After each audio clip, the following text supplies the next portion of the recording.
There we go. How's it going, guys? And welcome to my Arsenal versus Burnley Premier League Game Week 37 watch-along.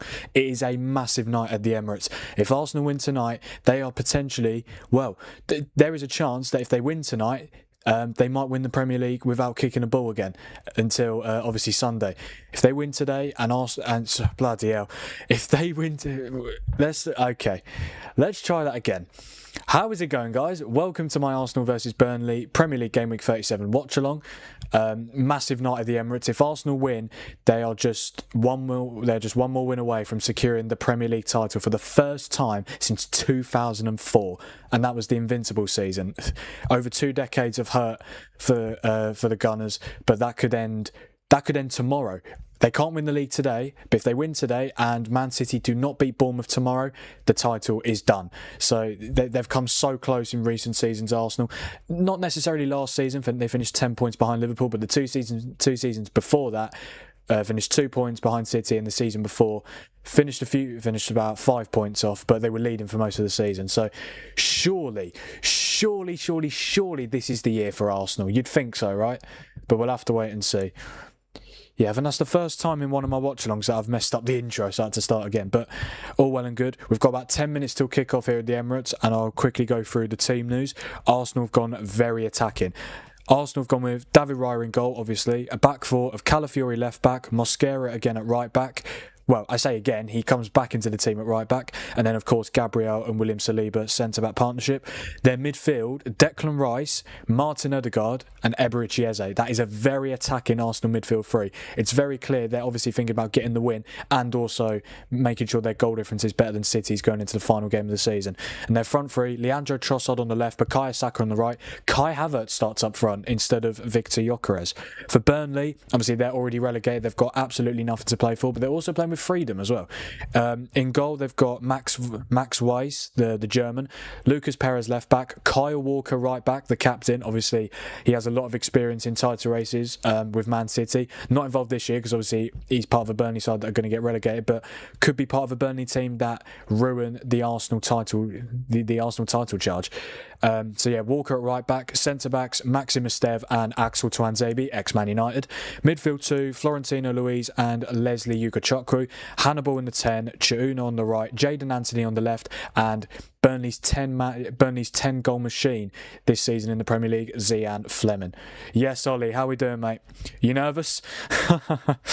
Yeah, I'm good, mate. Hope you are too. You must be nervous. I mean, I know you should win tonight, but I'm nervous for you. Yeah, because like even in games where you're expected to win, because there's so much on the line, you're always thinking of the worst case scenario. But for Arsenal, I'd be very surprised if they do not win tonight. You're playing a Burnley side who are crap and are already relegated. So yeah, but what I will say, if it's level at half time, it's gonna get nervy. But if you get an early goal, you should be absolutely fine. Of course, bro, an Arsenal fan. Yeah, I know, man. I mean, you should win. You should win. Of course, it's completely normal to be nervous. I mean, I can't even think what you're going to be like for the Champions League final. That's going to be like, heart rate's going to be like 150 beats per minute. I mean, the Emirates, I saw the pictures before the game as the coach was coming in. The atmosphere outside the ground and inside, I'm sure, is going to be electric tonight.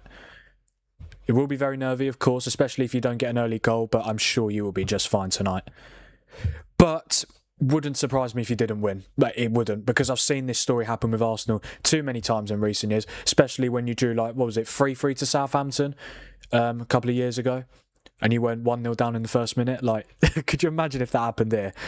Now, look, you should be fine tonight. Let me know your predictions in the chat, guys. I'm going to go with a very comfortable 3-0 Arsenal win, because I think Arsenal will get an early goal, and I think you will just be so comfortable for the rest of the game. If you don't get an early goal, I could genuinely only see like a 1-0 win. But just get the win. Just get the win. But to be fair, there is a chance that even if you, let's say you draw tonight, you will still be top going into the final. Well, actually, no, you won't, because City have a better goal difference. Yeah, but you can still win the league if you draw. You just have to beat Palace by more than City beat Villa. But City might not beat Villa, that's the point. But you don't want to be doing this. You don't want to be doing this thing where the goal difference is going to come into play. You've just got to win the league by points. So just get the win tonight. But to be fair, Palace away final day, that is not going to be easy. But then again, Palace have got a Conference League final 3 days after, so they'll probably rotate a little bit. I'm kind of nervy because I'm not sure about 2 attacking midfielders starting. Yeah, I was surprised when I saw the lineup. Obviously, I'll get onto the attack in a minute, but the midfield, yeah, it's very attacking. You are playing a Burnley side who, I mean, you should be fine, but like Rice, Eze, Ødegaard, it is very attacking. I'm quite surprised you're not starting either Zubamendi or even Lewis Skelly. Yeah, Lewis Skelly has been fantastic in the midfield in recent games. I'm very surprised he's not starting. I can understand why Arteta's gone very attacking, but there is always... I mean, he clearly trusts Declan Rice to do the... to be in the midfield on his own. But we will see. But you should be fine. I hope you do win as well, because obviously I don't want City to win the league. Like, I'm not exactly giddy about the idea of Arsenal winning the league, but I would much rather you do it than City. Any United fan that wants City to win the league are just... You're a joke, seriously. How can you want Man City to win the Premier League? I mean, they've won it since Pepper's come in. They've won it 6 times. They could make it 7 this season, and there is a chance that Pep stays next season. So they could make it 8. There'd only be five titles behind us, like Premier League titles, not like English titles, because we've obviously got 20. They've got what, 7? Or was it 6 or 7? Yeah. But look, I do want Arsenal to win the league. I don't want you to win the Champions League, but I do want you to win the league.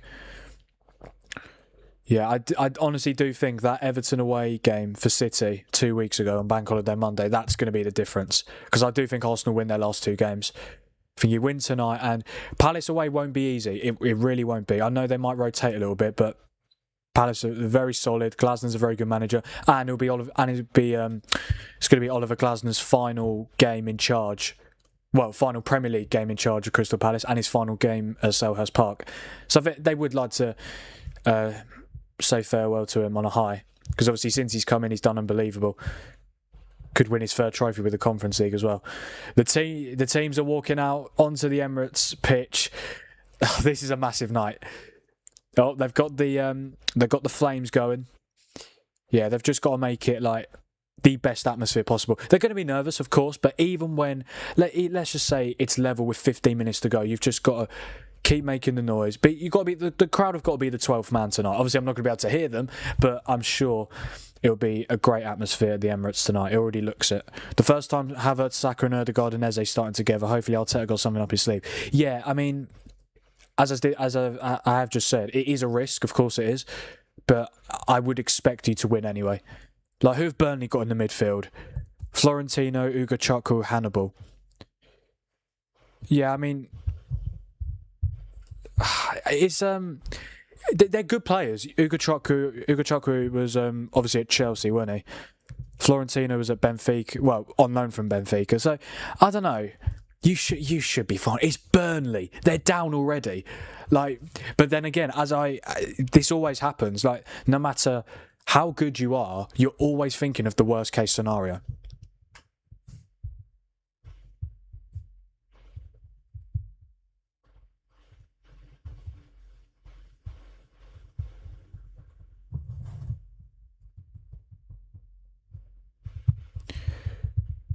But yeah, we've got about 2 minutes till kickoff, guys. We are almost at 330 subscribers. I believe right now we're on 329. So surely we will get 1 subscriber during this stream. You'd think so.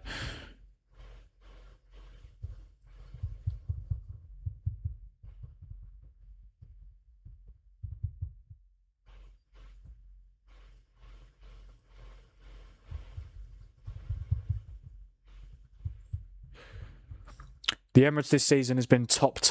Ever since the Tifo in the semis got clowned, the fans have turned up this season. Can I just... Yeah, I'm glad you brought that up. That Tifo you made against PSG last season was embarrassing. No offence, but like... The one you did in the semi-finals this season was very good.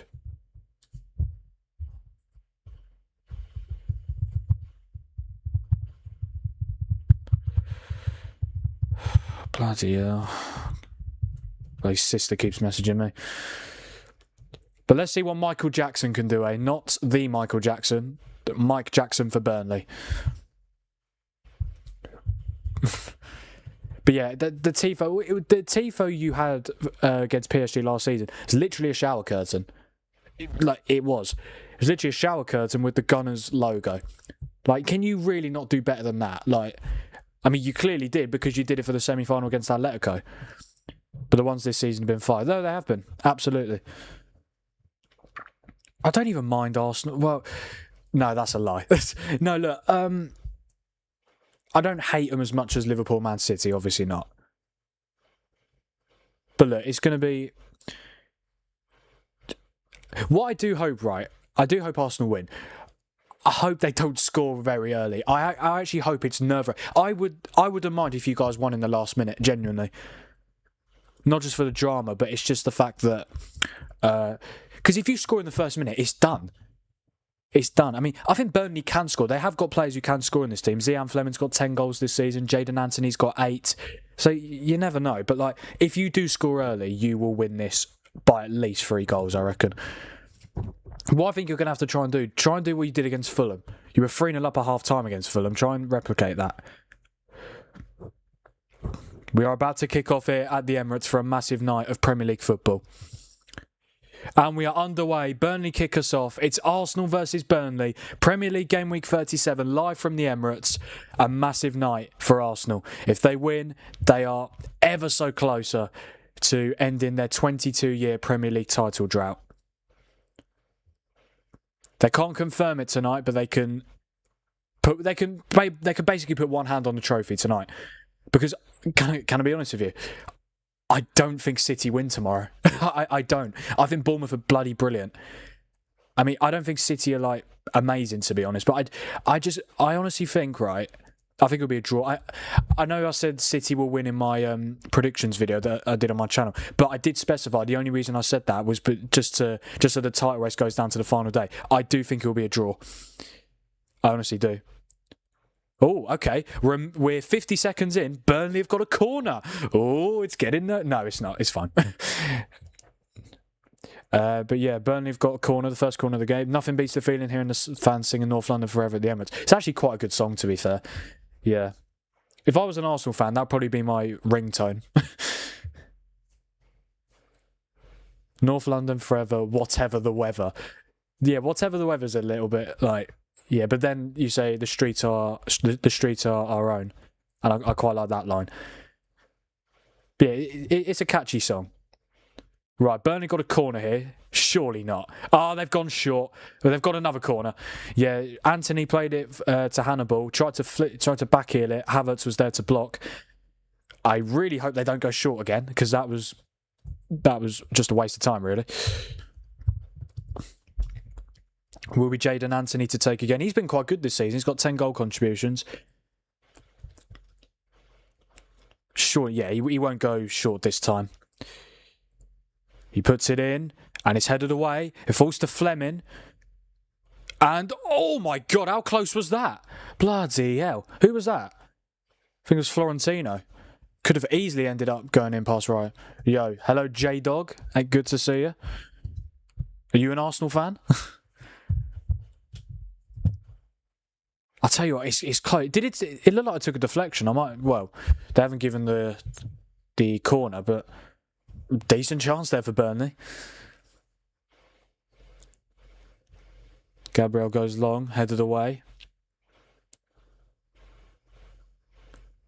I mean, for Burnley, right, there's literally no pressure on them whatsoever. No, literally, anyone who doesn't want Arsenal to win the league is not expecting Burnley to do anything.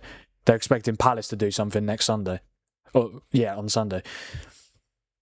But you just never know. To be fair, Burnley, they got a draw at Anfield, they got a draw at Stamford Bridge, they drew to us all this calendar year as well. They are capable. Well, they drew to Tottenham as well. They've had some very good results. Well, a lot of draws, but they're not losing games against the Big Six. Here's Saka, now Mosquera, obviously playing as right back tonight.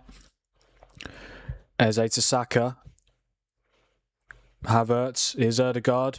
Oh, that's a lovely ball. It's Havertz. It's cleared away by Esteve. I don't know if it went out for a corner or a throw-in. Looks like a corner. No, it was a throw-in. Of course it was a throw-in. Just couldn't tell from the angle. Here's Havertz. It's going to be an Arsenal throw-in. Yeah, I saw a stat earlier which blew my mind. Arsenal haven't lost to a newly promoted side at home in their last 44 games. 2010 was the last time they lost to a team at home. Like a newly promoted team at the Emirates. 2010. No, do you support Arsenal? No, I don't, mate. I'm a Man United fan. Who do you support then? But yeah, I'm a United fan. Saw us beat Forest yesterday. Did a watch along for it. Yeah, I saw today the goal that... The very controversial goal that we got. Cunha scored, but it was a handball from Mbumo. I thought it was going to be disallowed, but somehow the goal stood because apparently it was an accidental handball. Well, I heard today that the PGMOL said that the goal should have been disallowed, and apparently they contacted Forest to apologise. Like, it's just... Like, I'm not going to have a go at them because obviously it suits my club, but like it's incompetent. It's incompetent to the highest level again, isn't it? Like, it was definitely a handball. But they said it wasn't. It was accidental, which it was. And yes, according to the. But this is what I mean. According to the rules, the goal should stand. But they didn't disallow it. They didn't disallow it, and now they're saying it should have been disallowed. I don't know anymore. They've got to change that handball rule because it just doesn't make any sense. Because you don't really. When do you ever get deliberate handball? No one's like, when the ball comes to them, no one's going to be like, no. Do you know what? I'm just going to handball the ball. I support a team in the Irish second division known in... Oh, nice, mate. Irish second division as well. Yeah, I know a couple of teams in the first division. You've got like Shamrock Rovers, Bohemian, Derry, I think. What team is it? I don't know if I would have heard of them, but... Yeah, fair enough, mate. Here's Ødegaard. Yeah, Arsenal dominating the ball early on, but they were always going to anyway. For Burnley, it's literally just a case of defending your goal for 90 minutes. Havertz through ball, goes all the way out for a goal kick. But yeah, that stat blew my mind. Because obviously Arsenal, they've been brilliant recent years, but they haven't been like they were in their banter era. They were in their banter era recently, weren't they? Towards the end of Wenger's tenure. The start of Arteta's tenure, Emery's tenure, that was their banter eras. And even then, they don't lose to newly promoted teams at home. Treaty United, I don't know, I haven't heard of them. Can I find them on... Will they be on FOTMob? Yeah, okay, they're on FOTMob. Oh, Cork City are in that league. Oh, they're bottom of the league, I've seen. Hello, Dad, good to see you. How's Vegas?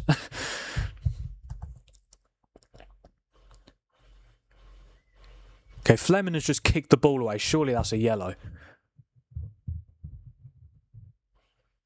How's he not been... He's literally... He's cleared the ball about 50 yards when play had stopped. Fair enough.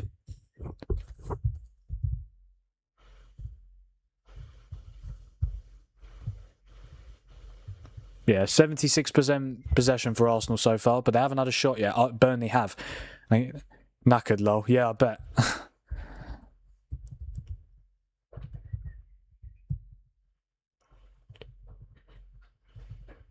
I mean, I know Arsenal playing a midfield free of Rice, Ødegaard and Eze, but Ødegaard is playing quite deep at the moment. I mean, Ødegaard can play deep as well, but it was definitely a surprise to see Arteta, when he named his starting 11, Rice, Eze, Ødegaard, no Lewis Skelly or Zubamendi. I didn't expect Lewis Skelly and Zubamendi. I was expecting one of them to start, definitely. And to be fair, if Arsenal somehow don't win this game, I think that will be a big talking point as to why did they play such an attacking midfield.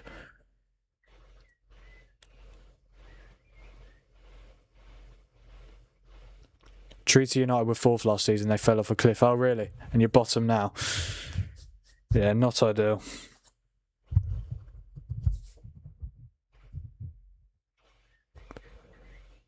Here's Trossard, who obviously scored the winner against West Ham last Sunday. A goal that we could look back on at the end of the season, saying that's the goal that won Arsenal the title. Well, we won't though, will we? Because if, let's just say Arsenal score a win against Palace, that'll be the goal that wins them the title. But for now, that is the key moment that separates it. That's the key goal that's separating Arsenal and City at the moment.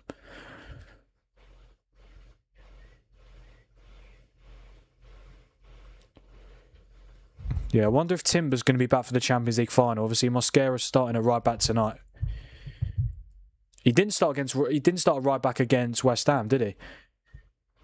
Who did start right? Oh yeah, Ben White, but he came off injured. Then Declan Rice went to right back. Zubamendi came on for some reason, and then Zubamendi went off for Mosquera. Like, it's just a waste of a substitution, really. That's a foul on Eze by Chiuna. And it's a free kick here for the Gunners. Again, set pieces, their speciality.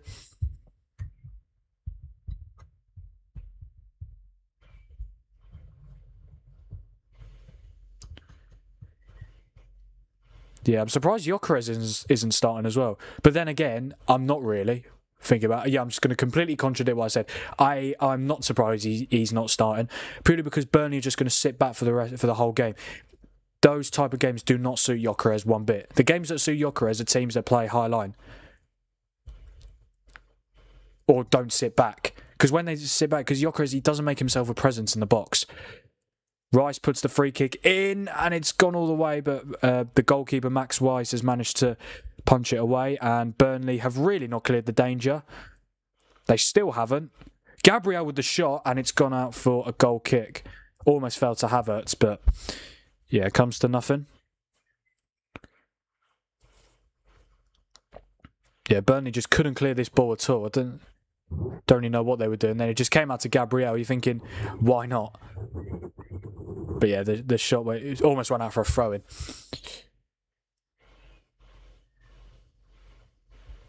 Yeah, Burnley have only won at the Emirates once in their last 9 visits. That came in the COVID season as well. Aubameyang scored an own goal that day. Yeah, that was like... I can't just say, look, you've got to give massive credit to the Arsenal board for sticking with Arteta. Because, honestly, how he wasn't sacked... He should have been sacked a long time ago, if we're being totally honest. If we're being honest, he is quite lucky to still be in a job, I think. I'm not saying based on the last few seasons. I'm saying at the start. Like, the COVID season was a show. He finished 8th 2 seasons in a row and managed to keep his job. And I'm sure Arsenal fans are aware. Oh, hang on. What's going on here? There's a bit of a bust-up going on right now. I'm not too sure what happened. Fleming just went down. He's back up now. Trossard's involved. I'd love to know what happened. I completely missed it. What was I saying? Yeah, I'm sure Arsenal fans are aware when you lost 5-0 to Man City in your 3rd game of the season. And then obviously the international break was after. How Arteta didn't get sacked after that, I do not know. But you've got to give him massive credit. He said trust the process. And look, you've got to win something first, but like it's very likely it's going to be the year. So Fleming with it, that's fine. What's wrong with that? Okay, right. Trossard shouldn't be getting... I don't know why Trossard's pushed him, but the way that Fleming goes down, he over-exaggerates it so much. That was a good tackle. I don't know why Trossard's just an angry midget. I don't understand why... I mean, I don't know why Fleming went down like that, but it's just... It was a good tackle. But yeah, play resumes. But yeah, obviously, until Arsenal win something, then Arteta should get his flowers. Because ultimately, obviously, he won a trophy when he first came in, the FA Cup, which was their banter era. But since they've started to, obviously, climb up the table, challenge for the Premier League, get competitive in the Champions League, they haven't won anything. But obviously, this season could be a Premier League and a Champions League double. But there is still a chance they go trophyless. There is. I don't think they'll win the Champions League. And again, if they don't win their last 2 games, they won't win the league, I don't think. Well, saying that, I said City would draw tomorrow. No, but then again, if Arsenal drop points tonight, like extra motivation for City. Because I guarantee there's a lot of City players there thinking it's done. They're not expecting Arsenal to drop points in either of these last 2 games. So maybe Arsenal playing first is good for City, so they can try and capitalise on them dropping points if it happens. Short corner Arsenal have taken. Here's Ødegaard. Finds Trossard. Trossard across. It's Havertz! And it's wide. Really good opportunity. He wants a corner. He's not going to get it. That's a really good chance. He was in a good amount of space as well. He's got to do better there.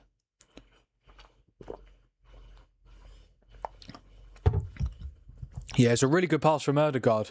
Yeah, Trossard's onside. Two Burnley players are keeping him on. Finds Havertz. He's got to hit the target, I think. He's got to hit the target. It's just... It should have been a corner, to be fair. I think it came off Fleming, but he's got to score, I think. That's Arsenal's first proper chance this game. It has taken them almost 15 minutes. But I've got a feeling that's not going to be the only good chance they have tonight. Gabriel goes long. That's a lovely ball forward to Trossard. Here's Eze. Trossard again. He could just shoot. He does shoot. Oh, he's at the post. Oh my word. Leandro Trossard, who scored the winner against West Ham last week. He almost so close to giving Arsenal the lead inside 15 minutes.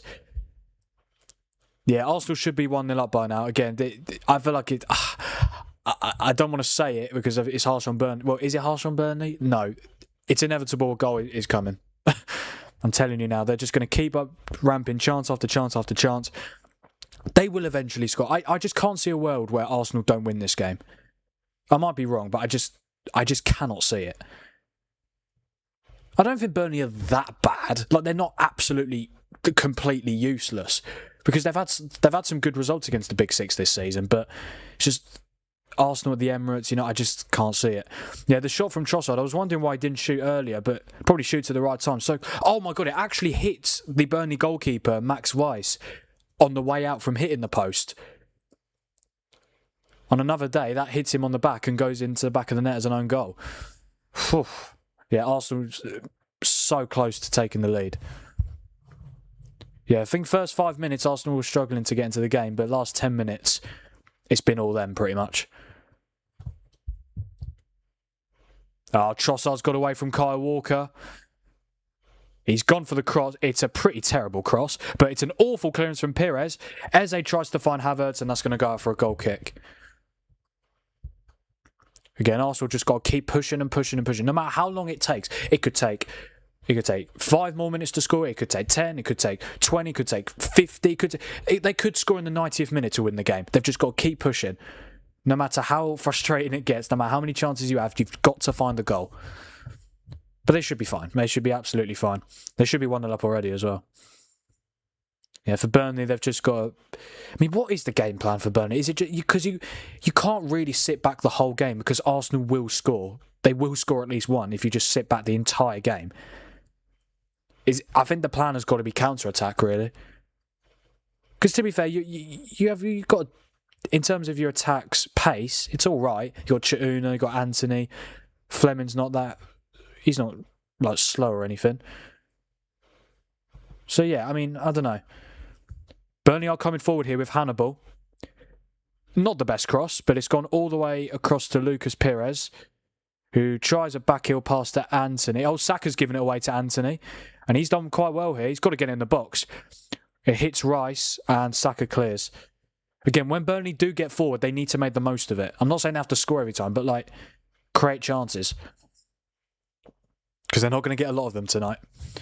Here's Kyle Walker. I wonder if Kyle Walker's going to stay, because obviously Burnley already relegated. Do you think he'll stay? Where would he go, though? Like, is he still good enough is he still a good enough Premier League player nowadays? I don't know, man. I mean, he's got 2 assists for Burnley this season, so it's... And again, it's always going to be difficult having to stand out in a team that's relegated. I'm really surprised he went to Burnley, because last season he was on loan at AC Milan. Well, first half he was at Man City, obviously, and then second half of the season he was at AC Milan. Yeah, and to go from AC Milan to Burnley, living in Milan to living in Burnley, yeah, it's very interesting. But yeah, I mean, if he does go, Sheffield United for me. He's a Sheffield lad, he's played for them before, he's always hinted at the possibility of going back there. And ultimately, Burnley are going to be playing in the Championship anyway, so why not just... and to be fair, Walker's what, like 36? 35, 36? He's 35. He's 36 in 10 days' time. So, yeah, I think he'll play Championship football next season. Whether that's with Burnley or goes back to Sheffield United, I do think that's where he'll go.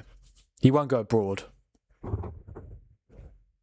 I mean, he could stay at Burnley, but I mean, to be fair, he's retired from international football anyway. It's not like he's got a chance again of being in the England squad because he's decided to retire.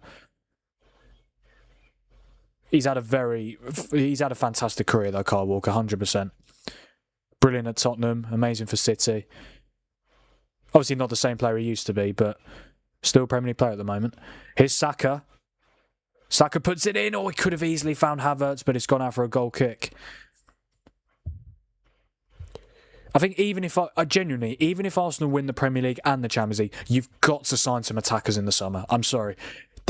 This Arsenal's current attack should not be good enough to win a Premier League and a Champions League. I don't know how this is being allowed to happen. Don't get me wrong. The defence is... They've got the best defence in the world, I think, considering the fact they've kept like 30 clean sheets. Midfield is good. Obviously, you've got Rice, Lewis Skelly, Zubimendi. Maybe you could sign a midfield. I mean, partnering Declan Rice with another top-class midfielder. Because Lewis Skelly... I really rate Lewis Skelly, but like, he's only played midfield a few games. And Zubimendi in the second half of the season has not been as good as he was in the first half of the season. Mosquera's gone down. He's holding his face. Collision with Jadon Anthony. Don't think there was too much in it. Oh, he's okay. Holding his face, and he's all right. 20 minutes gone, still 0-0. I mean, I know it's only 20 minutes, but like, I just feel like the longer they wait, the longer it takes for them to score, the more nervous they'll get. And when Arsenal are nervous, it doesn't really go well. They've just got... Because even if they just win this game 1-0, okay, it'll be stressful, but at least you've got the goal. When are Burnley going to score? Like, so many teams have kept clean... Arsenal have kept so many clean sheets against very good teams this season. Like, how are they... there's no way they concede here, surely. It's not going to be 0-0, is it? Oh, if it's 0-0, that'd be... Do you know, that would honestly... A draw is... Yeah. Because City have a better goal difference. That's why we're... Like, even a 1-0, okay, it's a good result, but it could still come down to goal difference, this title. Because if Arsenal, let's say they win tonight, but then they draw to Palace and then City win their last two, it comes down to goal difference. And right now, City have got a better goal difference. So what Arsenal need to do, I think, just make sure... Going into the final day, you have a better goal difference. So at least if you slip up, you're winning the league by a goal or two. I mean, I've said Arsenal will win 3-0. That'd be a perfect result because then your goal difference would be better by 2. And obviously, I'd say that Arsenal have got an easier game on the final day. They've got Palace away, City got Villa at home. But saying that, Villa will have just come off the back of the Europa League final, and they will probably be very drunk. They'll be pissed. They won't care about that game. If they're European champions, they're not going to care about the final day. I don't think they care if they got battered 5-0. But yeah. Speaking of the Europa League final, I will be doing a watch-along for it. 2 days' time now. Freiburg against Aston Villa. Live from it. Well, not live from Istanbul. I'll be live here. But the game's obviously in Istanbul. Besiktas's stadium. We'll be doing a watch-along for that. Tomorrow will be my first joint watch-along. I think that's... the best way to say it, yeah, I'm going to be watching Bournemouth, Man City and Chelsea against Tottenham. So I'm looking forward to that. I'll be live from 7:15, a little bit earlier than usual because the Bournemouth City game kicks off at 7:30. Here's Havertz. Mosquera's making an overlapping run, but he finds Ødegaard in some space. Ødegaard, I think he's got to go to Rice. It's not a bad idea to go to play it through to Havertz, but like, yeah, I think he's got to... I'm just seeing the replay here. Yeah, he does well to... correct the spell. I think he's got to go to Rice. Maybe Havertz could do a little bit better. I mean, it's not like there's too much pace on the ball. We're now halfway through the... I mean, the minutes are ticking away. The minutes are ticking away. I mean, could this game for Arsenal be like the game against Wolves? I'm sure, obviously, Arsenal fans will be familiar. When you played against Wolves at home, like, I expected you to win at least by 3 goals. You didn't. Both of your goals were own goals, and you conceded to that Wolves team. And Wolves had more shots on target in the first half. It could be one of those games. It could be one of those games. Of course, it could, where you're so dominant, but you just cannot find a goal. Gabriel a little bit lucky there, almost lost it to Chiuna, but they've still got it here. The Gunners with Trossard. Should just cross it in. He does. Headed away by former United man Axel Tuanzebe. Here's Saliba, who honestly, people keep talking about the Player of the Year nominees. Obviously, you've got Declan Rice, David Raya, Gabriel, Bruno Fernandes, Bernardo Silva. I think we've got to include William Saliba in the conversation. I think William Saliba's been unbelievable. So underrated as well. People talk about Gabriel, which is fair enough. Obviously, he scores a lot of goals from set pieces as well. But I think Saliba's better than Gabriel.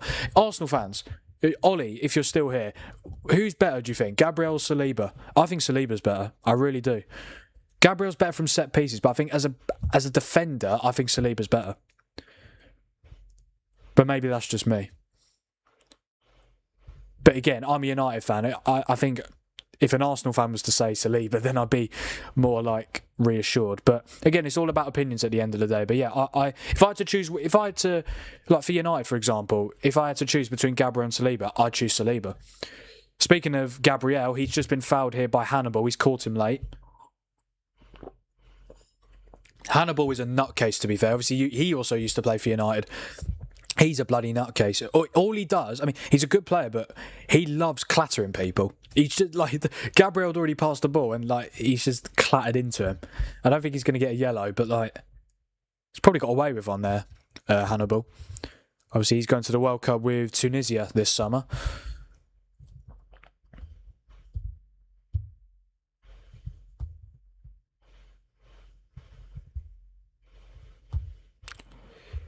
"25 minutes gone." I've got to stop saying how many minutes have gone. But I guarantee this is what Arsenal fans are doing as well. Saying, 25 minutes, why haven't we scored yet? Yeah, it is nerve-wracking, 100%.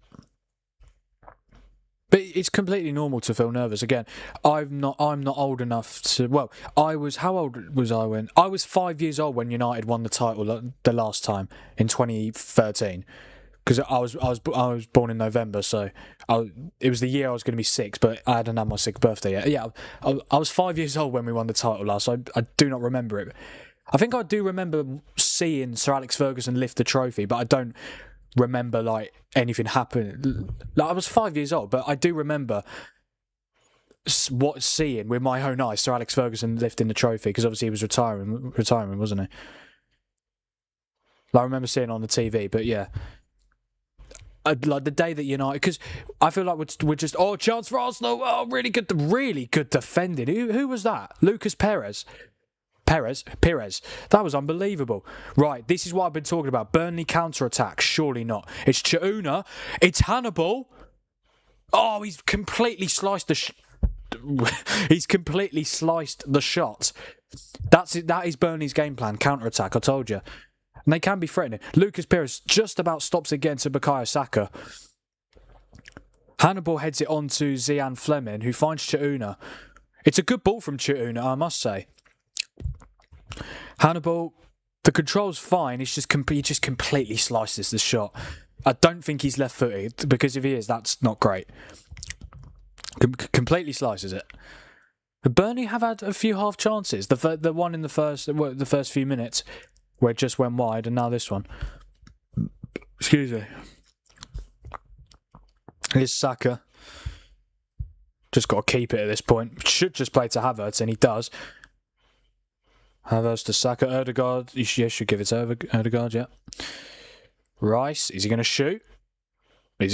No, he goes to Ødegaard. Hannibal wins it back. Here's Zian Fleming. He won't be at Burnley next season. He's been very good. This season, 10 Premier League. I must say, 10 again, it's bloody Hannibal. He is a nutcase. He is an absolute nutcase. All he does is that, and he has now been booked. I'm not surprised. Obviously, the challenge on Gabriel, and now another challenge on Gabriel. He's not going to get away with 2. Genuinely, he's a nutcase. I'm not surprised it's his 9th yellow card of the season. I was expecting more, to be honest. I thought he'd be on double digits, but yeah.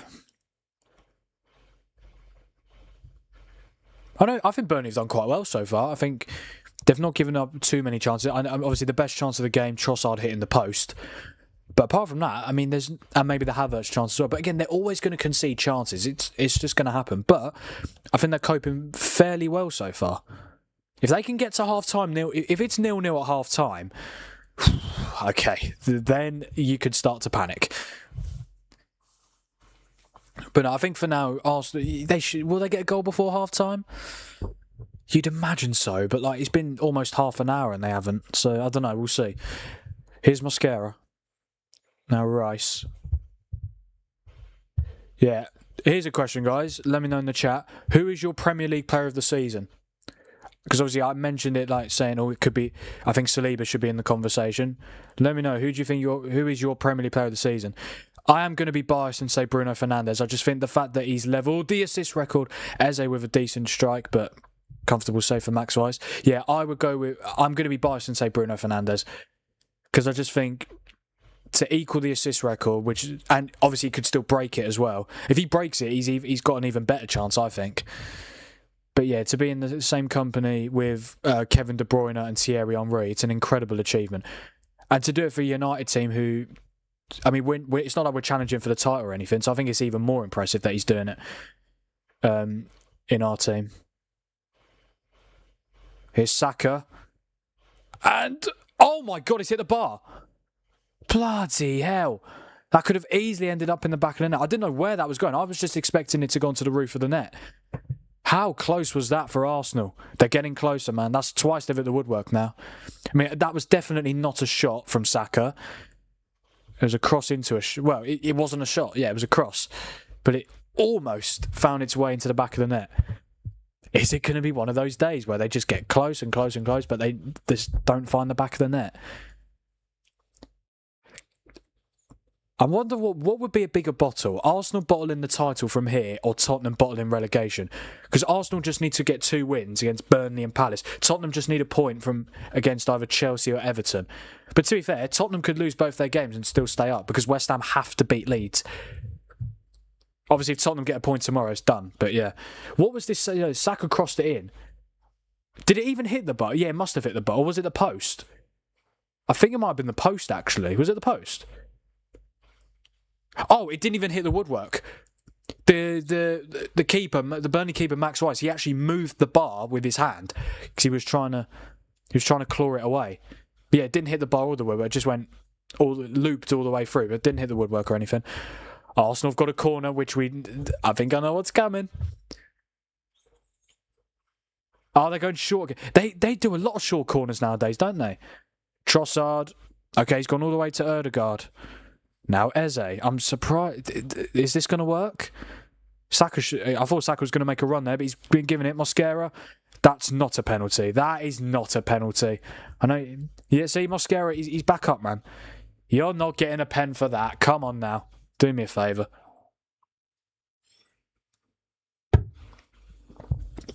Yeah, Mosquera's fine. Arsenal have the throw-in, though. What are the stats saying? Is it dominant for Arsenal? I mean, to be fair, Burnley are doing all right. They're not even doing that bad. In terms of possession, it is all Arsenal, but it was always going to be all Arsenal. 80% possession for Arsenal. They've only had 0.22 XG, though. They've had 6 shots, only 1 on target, which was their Eze shot. Burnley have had 3 shots, none on target. So it's not like Burnley are just doing absolutely nothing going forward. When they're getting forward, they're doing all right. They're playing well. They're playing well. For a team that's already relegated and got nothing to play for, playing against the best team in the league, away, they're doing well. Here's Hannibal. Finds Jadon Anthony. Where is Fleming? He's there. But he's gone back to former Chelsea player Leslie Ugachukwu. I mean, Burnley got some good players. They've got Tuanzebe, they've got Kyle Walker, Ugachukwu, Florentino, on loan from Benfica. Obviously, Fleming's had a good season. Anthony's had a good season. Maybe, honestly, if they had a better manager, I think they would have had a much better go at staying up. It's just Scott Parker is just not built to keep teams. He's not a good enough manager to keep teams in the Premier League. He's brilliant to get teams promoted, but to keep teams up, that is not his forte whatsoever. Kyle Walker tries to go for a ping to Perez, but Mosquera comfortably headers it back to David Raya. Don't forget, guys, to like the stream, subscribe to the channel. And also, don't forget to turn on notifications so that you never miss a future upload or a future stream. We're up to 331 subscribers. Well, we hit 330 and now we're on 331. Thank you guys so much for the support. It's amazing. I wanted to get to 300. I said at the start of the month I wanted to get to 300 subscribers. there's a chance we could get 350, which is just incredible. Yeah, that's the aim, guys. Let's try and get to 350 subscribers by the end of the month. But thank you guys so much for the support. I posted a video earlier. I did a video about what's going on at Real Madrid at the moment. Yeah, and my thumbnail was Madrid in crisis. So yeah, if you guys want to check that out, I would very much appreciate it. Chance for Arsenal with Havertz. Across, Saka! No, how's that not gone in? He wants a penalty. This will be interesting. I was going to say, because like, surely he just finishes it. Saka is still down. This will be interesting. Here's Jadon Anthony. Are they still playing Burnley? Arsenal want them to kick it out. I don't think Burnley are going to do that, though.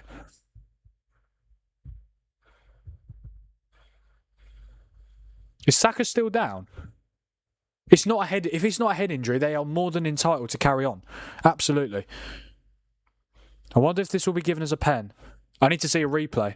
I thought it was destined to be a goal for Saka. Okay, that's gone out for a throw-in. Right, I need to see this. Is it a penalty? Let's have a look. Ooh. Let's have a look again. Does he catch him? Does he catch him? Does he catch him? Does he catch him? Oh, he might do, you know. I think he does. Does he catch him? No, that's... Saka kicks his own boot. Saka kicks his own foot. That shouldn't be a penalty, in my opinion. He's kicked it. That cannot be a pen. No, come on, do me a favour. That's not a pen. He's kicked his own boot. He's kicked his own boot. They're not giving that, right? Yeah, they're giving the throw. And I was going to say, there's no way. I mean, I know Arsenal are desperate for a goal, but come on. Oh, go away, Mikel. Watch the replay. You've got the tech to watch the replay. Surely none of you think that's a penalty in the chat, guys. Like, that's never, ever a pen. They're showing it from a different angle. He's kicked his own foot. It's not a pen.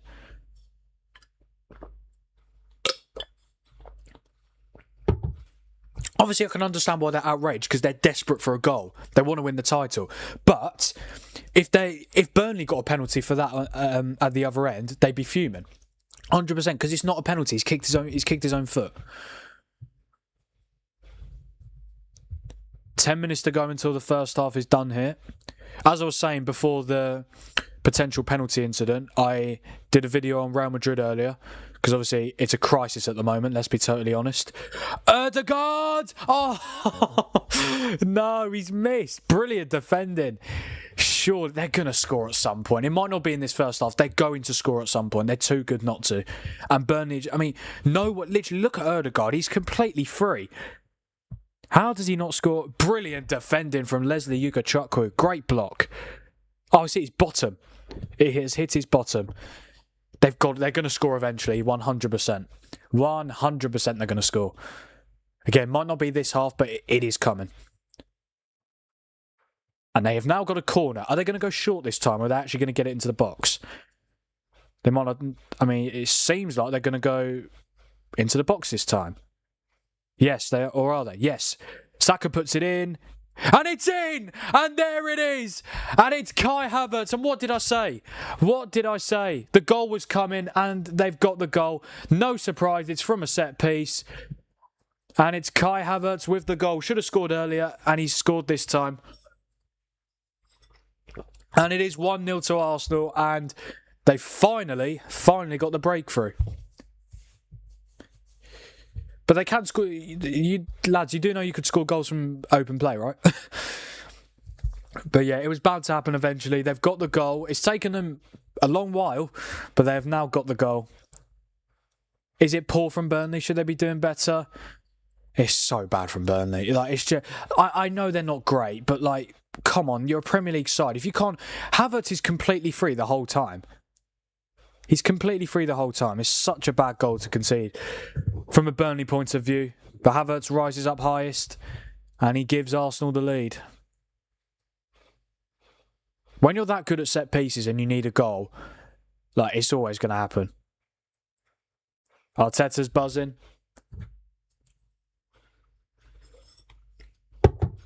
Don't get me wrong. I mean, obviously I want them to win the league over City. But they're just... Can they just start scoring goals from open play. When you're that good at set pieces, obviously you utilise it 100%. But like, people cannot take. I guarantee there are so many fans who can't take this Arsenal side seriously because why are they not scoring goals from open play? Why are they not doing that? Because they've had the chances. I mean, again, it is obviously it's down to the opposition to defend the set piece, but look, let's be honest. When it comes to like actual teams, like this Arsenal team, when it comes to Premier League winners, they're not going to be up there. Let's be honest. But if their name is on the trophy at the end of the season, then I don't think they'll give $2. They won't give $2. Of course they won't. Right, Burnley coming forward with Chauna, doing like 20 step overs. Eze and Ødegaard have been great today. More of this, and maybe we might start to score from open play. Look, obviously you've been dominant. Yeah, you have been quite wasteful though, which has been an issue. But you've got the goal. It's going to happen eventually. As soon as like you had the chance with who had the Ødegaard? Yeah. Yeah, Calafiori's on a 7.2. It's funny, you've mentioned Eze and Ødegaard. I know I don't want to look too much into FOTMob ratings. Ødegaard's on a 6.5, Eze's on a 6.7. But Ødegaard has had the most touches, so he's getting involved. Right, can Burnley score from a set piece now? Let's have a look. They've got players in the box to do so. Finally, yeah, exactly. I think you needed to get a goal before half time, 100%. And there we go, comfortable for Raya. Rice tries to find Saka, but Perez is there to tidy it up. Oh, bloody hell. I really don't like it when defenders play a pass off the ground to their goalkeeper. Like a hospital pass. Just play it along the floor. I'm not saying, well, they're professional goalkeepers. They should be able to use their feet, but it's just, you just never know. 3-3-1. Yeah, I did say that, Dad. I said that about 5 minutes ago, I think. Yeah, up to 331 subscribers. Thank you guys for the support. Don't forget to like the stream, subscribe to the channel. Arsenal 1, Burnley 0 here at the Emirates. Kai Havertz with the goal from a set piece. Shock. No, look, they're good at set pieces, of course. I just wish they could score more from open play because they have got the quality to do so. Oh. All right, well, Jadon Anthony's put the ball in. It's not going to count. The referee's given a free kick. I don't really know what's happened. It's not going to be a goal, is it? No, I think did the ref give the free kick? For what, though? For God. Right, it is a foul, but bloody hell. Give Eze an Oscar. Jesus Christ. I hate when players over-exaggerate the way they go down. I hate it. It is a foul, but why is he going down as if he's been shot? Anthony gives him the slightest push and he goes like, ugh. It's just funny. It's what Gabriel did in the North London derby. Bloody hell. Right, Calafiori to Trossard. Yeah, I think, look, if you're being totally honest, you would prefer to get a second goal sooner rather than later. But being 1-0 up for now, completely fine. I mean, Burnley, when they've come forward, they've had chances, half chances, but they were always going to struggle. But to be fair, I think Burnley, I mean, the only reason Burnley have conceded is because of a set piece. From open play, they've been very good defensively. Here's Eze. Now Mosquera, inverting into the midfield. Havertz, who's obviously the man with the goal. I don't really rate Havertz a lot, but what I will say, he is very good in the air. Really good in the air. As he proved to be there. Does Gyökeres score that goal?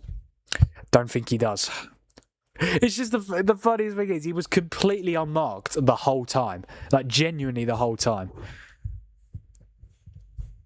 Like, it was so poor from a Burnley point of view. Bukayo Saka has now got 50 Premier League assists for Arsenal. Mesut Ozil 54, Cesc Fabregas 70, Thierry Henry 94. He's in great company, absolutely. Eze. Look, have Arsenal been at their best? No. But the sign of a good team is when you're not playing that well and you're winning a game. And that's exactly what they're doing. It doesn't really matter how it comes. Well, Arsenal fans won't care. They won't care if they're called Set Piece FC. They are. But no, it's... Yeah. I don't mind if look, I would rather Arsenal win the league. I just hope it goes down to the final day. That's why I predicted City to beat Bournemouth, just so it goes down to the final day. Then Arsenal can win it there.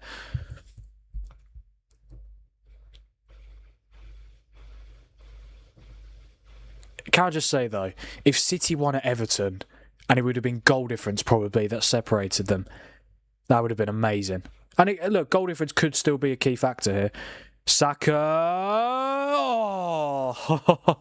I was just waiting because it was curved, but I was going a little bit slow. I was just waiting for it to go into the back of the net, but it went just wide. Yeah, that would have been a typical Saka finish, that curve. How close was it? Very close. Very, very close. 1 minute until half-time stoppage time. Again, for Arsenal, obviously, they'll be happy they've got the lead, but I think they will be cautious. 100% they'll be cautious. If they get the second goal, they're home and dry. But if Burnley get it, or even if Burnley don't get it, if it's 1-0 with like 10 minutes to go, it's going to be a very nervous crowd. Saliba wins the header, so does Rice, and Ødegaard controls. Florentino, the Burnley just can't keep the ball at the moment. Mosquera finds Havertz. Havertz has been on the right a lot this game. Saka. Oh, he almost found Ødegaard. Arsenal want a penalty for a handball. Don't think they're going to get it. Esteve going out to Trossard, and Arsenal just going to probably go back. Oh no, he's gone forward to Calafiori. Interesting pass to Ødegaard. And okay. Yeah, when Burnley get it, they can't just pass around the back. You've got to get forward. Because do we trust this Burnley team? Well, do people trust this Burnley team to play at the back? No, I don't. That's an Arsenal throw-in as well. Bloody hell, Burnley. Come on, lads. Make it interesting. Oh, does Saka really think he's going to get a handball for that? It hit Tuanzebe's heel, and then his arm's down here anyway. You're never getting that. Never, ever getting that. 2 minutes at the end of this first half of the Emirates. What did I predict again? 3-0. I didn't predict goal. I need to predict goal scorers. I probably would have said Saka, Eze and Trossard, to be fair. I wouldn't have said Havertz to score. But yeah, Saka, Eze, Trossard I would have said. Here's Mosquera. Have Burnley got anyone on the bench that could make a difference? I don't know. I mean, their attack is... I think they've got Marcus Edwards. They've got... Oh, Zeki Amdouni's back. He had an ACL injury, didn't he? Yeah, the Swiss striker. He scored a penalty against England in the penalty shootout in the Euros. Who else have they got? Jacob Brun-Larsen. He hasn't scored all season. Yes, people actually thought Burnley were going to do something. No, I said it'd be a comfortable Arsenal win. Yeah, because I just think... I mean, it's not Burnley's fault. They're already relegated. They're just not good enough. But to be fair, if you told a Burnley fan... at half-time you'll be 1-0 down, I think they'd take it, absolutely. Because they'd be thinking, it might be 2, it might be 3, but only 1-0. They could still get a result from this game. They've just got to try and... What Burnley need to do, though, just try and stay in the game as long as you can. Because as soon as Arsenal get a second goal... Well, if Arsenal get a second goal, it's done. Because Burnley are not scoring 2 at the Emirates. I don't think they score at all, though. That's the problem. But they might. Here's Jadon Anthony. Plays it across to Kyle Walker. Burnley might have one more chance at the end of this first half. They've got to get the ball in, though.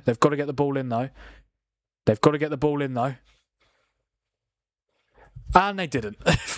See, this is what I mean. What if I was Mike Jackson? I'd be absolutely livid. So many opportunities to cross the ball. Chouna goes back to Walker, then the referee blows the half-time whistle. I'd be fuming if I was Burnley manager. Just get the ball in the box. Even if nothing happens, at least try to create something. But anyway, half-time here at the Emirates. Arsenal 1, Burnley 0. Kai Havertz with the opening goal of the game from a set piece. Now, look, Arsenal do deserve to... Well, they do deserve to be winning because they've been better, but they were always going to be the better team. I don't think it's been their best performance, and I think Arsenal fans would say the same, but as long as they get the job done, they won't care. But in terms of the stats, they've had 72% possession, 0.64 XG, 9 shots, 9 shots, but only 2 on target. That's a little bit of a worry. But then 21 touches in Burnley's box. Burnley have had 28% possession, 0.15 XG, 3 shots, none on target, 6 touches in Arsenal's box. They're not doing too bad, Burnley, considering they're already relegated. and they've only won, 4 Premier League games all season? Yeah. It was always going to be difficult, but they're not doing too bad. When was the last time Burnley won a Premier? Mate, if you're a Burnley fan, I'm just looking at this run since their last Premier League game, right? Which was since their last. So they won 2 games in a row. They beat Leeds and Wolves at the end of October. Since then, loss, draw, loss,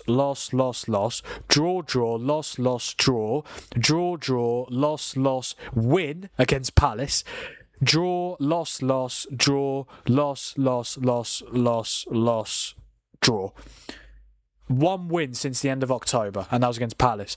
And to be fair, they were 2-0 down in that game. They managed to come back and win. Yeah, they could finish bottom as well, Burnley. They've got Wolves' final game. Burnley are 2 points ahead of Wolves right now. I mean, that would just sum it up for Burnley if they were to finish bottom. Is it crazy to say that I don't even think Burnley have been that bad? They've not been great, obviously, but they don't get battered. No. Like, their results, they don't get battered. Like, okay, 4-1 against Forest, 3-0 against Sunderland, 5-1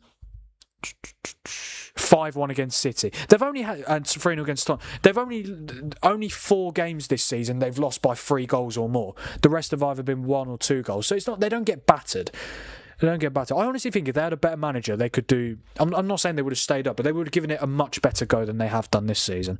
Obviously, they're 17 points off survival, and obviously not going to stay up. But they could have given it a decent go. Pep is leaving finally. Wait, is that confirmed? No, you're not doing that just to... Wait, is that actually confirmed? Oh my god, it is. Oh my god, it is. Mate, I was not... Wait, who says who? Says who? Where have you seen that? Is that actually true? Is that actually true? Hello? Can someone tell me where you've seen it? Where's the source? Where's the source? No way I found out Pep's leaving on stream. Is that actually true? Yes, it is confirmed. Have City confirmed it? Let me go to Man City's Twitter page. City's Twitter page. Why they haven't announced it? Just kidding, bro. You're not... I'm seeing it everywhere. Right, you're not... Ollie, mate. You're not funny. Where have you seen this? Where have you seen it? I just want to know a source. Like, is it Fabrizio? Oh my god. Wait, hang on. Is it Daily Mail? Have I seen it Daily Mail? Oh my god, yeah. Pep Guardiola will stand down as Manchester City manager after Sunday's final Premier League game of the season against Aston Villa. But Sky haven't announced it. I might see, to be fair, it's half time. I'm not going to be able to listen. I can't hear the commentary or the punditry, whatever. No way have I found that. No way you've told me as well. Someone on the stream has told me. No way. Wow. I don't actually know what to say. Yes. Yes, he's finally. Pep Guardiola is leaving. 10 years of dominance. And he's going. Finally. It's been a while. Is he actually? Yeah, he's actually gone. I mean, I need to see. I think we might see it soon. Yeah, I've seen. Yeah, the Daily Mail reported it just under an hour ago. What's the source say? Pep Guardiola, one of the greatest coaches in the history of English football, will stand down as Manchester City. Right, hang on. Are we going to get an announcement here? No, they're just showing the Saka. They're just showing the corner goal. They've not heard anything. Wow. Who's going to report it? Do you know what the thing is, right? Like, I do kind of... I'll reply to that in a minute. Oh, right, they've ruined it now. Stop doing halftime interviews, please. For the sake of the beautiful game, stop doing halftime interviews. No, I don't like it. It's just, I guarantee he's saying the same thing. Yeah, obviously a good half. We've just got to keep doing what we're doing, try and get another goal. Like, I could just tell what he's saying by, yeah, come on, man. The 55-year-old has led City to 60 to... It is thoughts that City have begun to tell their sponsor partners that the announcement is imminent. The news has also been an open secret among some of those close to Guardiola. It is expected that the news will be confirmed sometime on Sunday. Well, why are they announcing it now? Do you know what the problem with this, right? Remember when Jurgen Klopp announced he was leaving? I'm sure, but yeah, remember when Jurgen Klopp announced he was leaving Liverpool? Like, genuinely, that was like a shock. I was in school when that happened. I literally, I just went on my phone for a minute and I saw a Sky Sports notification, Jurgen Klopp to leave Liverpool at the end of the season. I was shocked. Like, obviously, inside I was like delighted, like, yes, but like, I just didn't expect it. With Pep, like, I did say he was going to leave. I wasn't actually expecting to hear about it yet. City Extra post. Oh, really? Yeah, they're a Twitter page, aren't they? Is it? But what they might have done, they might have just like posted on the same. Yeah, it's the same source, isn't it? It's the same source. What have they actually said though?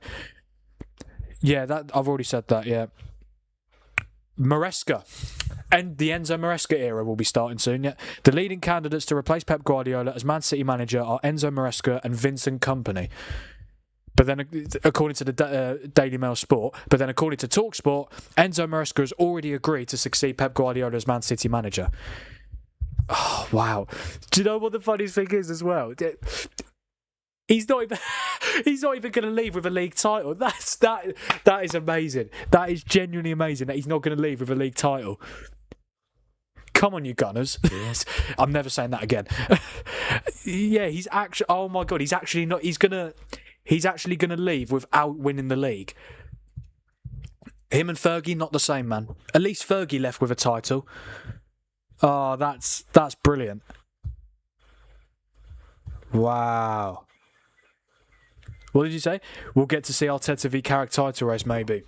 I'm here for it. I'm absolutely here for it. Arteta v Carrick, yes, please. Or Xabi Alonso as well. Nah, but look, let's be honest. City will still be good next season, but I really hope that they're not as good. Can we just have one season where they just finish outside like the top four? Because obviously when I really don't want like another situation where, because obviously when Klopp left and Arne Slot came in, I was like, oh, they're gonna not decline like massively, but like they won't challenge for the title. They go and win the bloody league. Obviously this season they've been awful, so it was a year wait for Liverpool to fall off after Klopp resigned. But yeah, wow. I can't believe. Yeah, wait. Who else did you say? Oh, 433. 433 have posted as well apparently. Where? What on Instagram? Let me have a look. 433. Yes, they have. What have they said? Again, they keep... It's the same bloody source, the Daily Mail. Do we trust the Daily Mail? Now, look, so it is happening then. I thought Fabrizio Romano would be the one to post it. Or what? As what's his name? David Ornstein. Has he? Because he's incredibly reliable. Has he posted anything about it? No, he's from the Athletic. Yeah, he's not posted anything. Has Fabrizio posted anything? Surely, has he posted anything? All he said is, well, he reposted a tweet saying that Maresca remains the clear top candidate to become next Man City manager if/when Pep leaves. Timing only depends on Guardiola, but he posted that like almost a month ago. He's reposted it, but then he's replied to a tweet saying Man City will let Pep decide what he wants to do with his future. He said no other names, only Enzo Maresca for Man City job when Pep Guardiola leaves. So I'm assuming what he's trying to say is Pep is leaving. Oh, finally. Can I just say though, like, I think we've got to respect. Obviously, Sir Alex Ferguson, right? For me, the greatest manager in the history of the football. The greatest manager in the history of football. But one of the main things that I think makes him the best manager in the history of football is the fact he did it for so long. 27 years he was manager of Man United for. Pep is leaving after 10. And don't get me wrong, I mean, how old, to be fair, how old was Fergie when he joined us? How old was Sir Alex Ferguson when he joined Man United? He can't have been... I don't think he was that old, was he? So when Sir Alex Ferguson joined Man United, he was... November 1986. Fergie was 45 when he joined us. How old was Pep when he joined City? When Pep joined City, he was also 45. So the fact that Pep's leaving after 10 years and Fergie did 27 years at the top level with United, you've got this. That's why it's not the reason as to why I think Ferguson's better, but that's a big part of it. The fact that Fergie was at United for almost 3 times the amount of time that Pep was for City. Yeah. Do you know what's also good about Pep leaving? Surely we've got a chance to get Elliot Anderson. Surely. He literally got 2 assists against us yesterday. Surely we're going to get him now. Why would he go to City if Pep's leaving? I know don't get me wrong. I think Maresca is a brilliant replacement. I think he's going to do very well. I think he was brilliant at Chelsea. Obviously, he left because obviously he had... because of the higher-ups. But yeah, surely we get Anderson. But then again, I'm saying this while we've got Michael Carrick. And don't get me wrong, I love Carrick, but he's less experienced than Maresca. And to be fair, is Maresca a better manager? He probably is. Yeah, you probably have to say that. But then again, we have to see how Carrick does. But surely, because I feel like that's been the main reason as to why. I feel like that was one of the reasons why Semenyo joined City instead of us, was to play under Pep. Hello, Curtis, mate. Hi, Frank. Can't believe Pep's finally left. I know, mate. I know. I was not expecting to hear about it on stream, but yeah, I'm delighted, man. Maresca is a good appointment, but I reckon they should have gone for Xabi Alonso when they had the chance. I think with Maresca leaving, I think the fact is, it's always been Maresca. Like when Pep decides to leave, it's always been him. So they could have gone for Xabi Alonso. Obviously, he's going to Chelsea. I think that would have been a good replacement as well, but it seems like they've been planning this for quite a while now, City. Well, no, that's a lie actually, because Maresca's he's only been out of a job for a few months. But to be fair, if it wasn't Maresca, it'd probably be Company, right? Because obviously City legend, doing brilliantly at Bayern. Yeah. What's your favourite Pep Guardiola quote? Oh, I must say, I'm glad he's leaving, but Pep is so funny, man. I love him. What's my favourite Pep quote? I think the one recently when he did in the press conference when he did "Come on, you irons," that was hilarious, like genuinely hilarious. Also, sit down, nobody talk, sit down. In the Man City documentary, that was he's brilliant.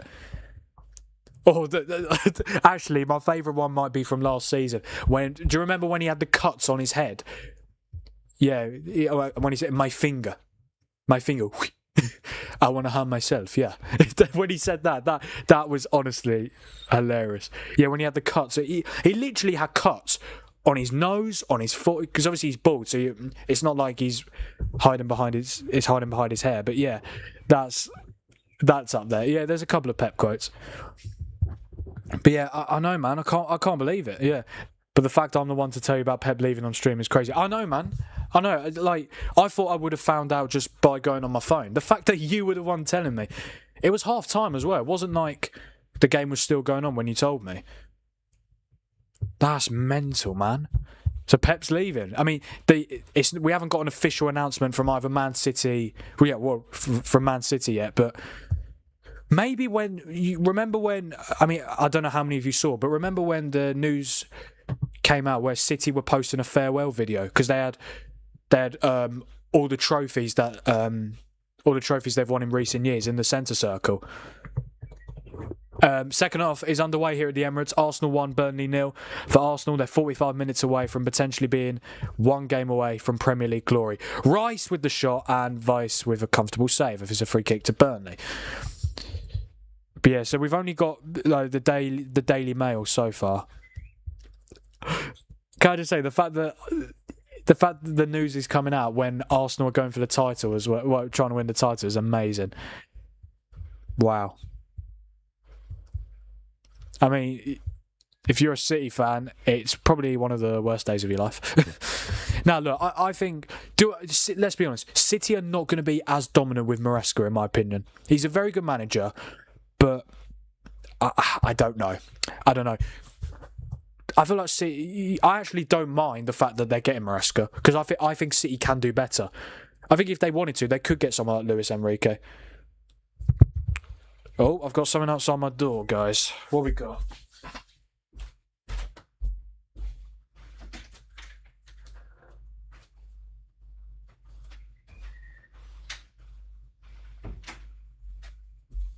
Lovely jubbly. I've got a cup of tea. Oh, great start to the second half. We've got the tea. I haven't even had my Pepsi yet as well.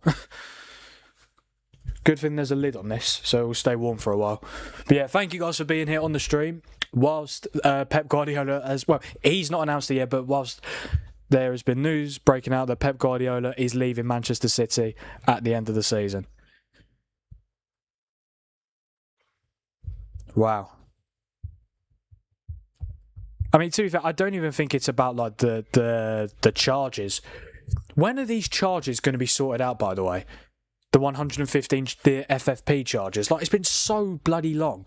So it's been over like 3 years since we found out about those charges, and literally we've heard nothing about what their punishment is going to be. So maybe, who knows? Is that a reason why Pep's leaving? I don't know.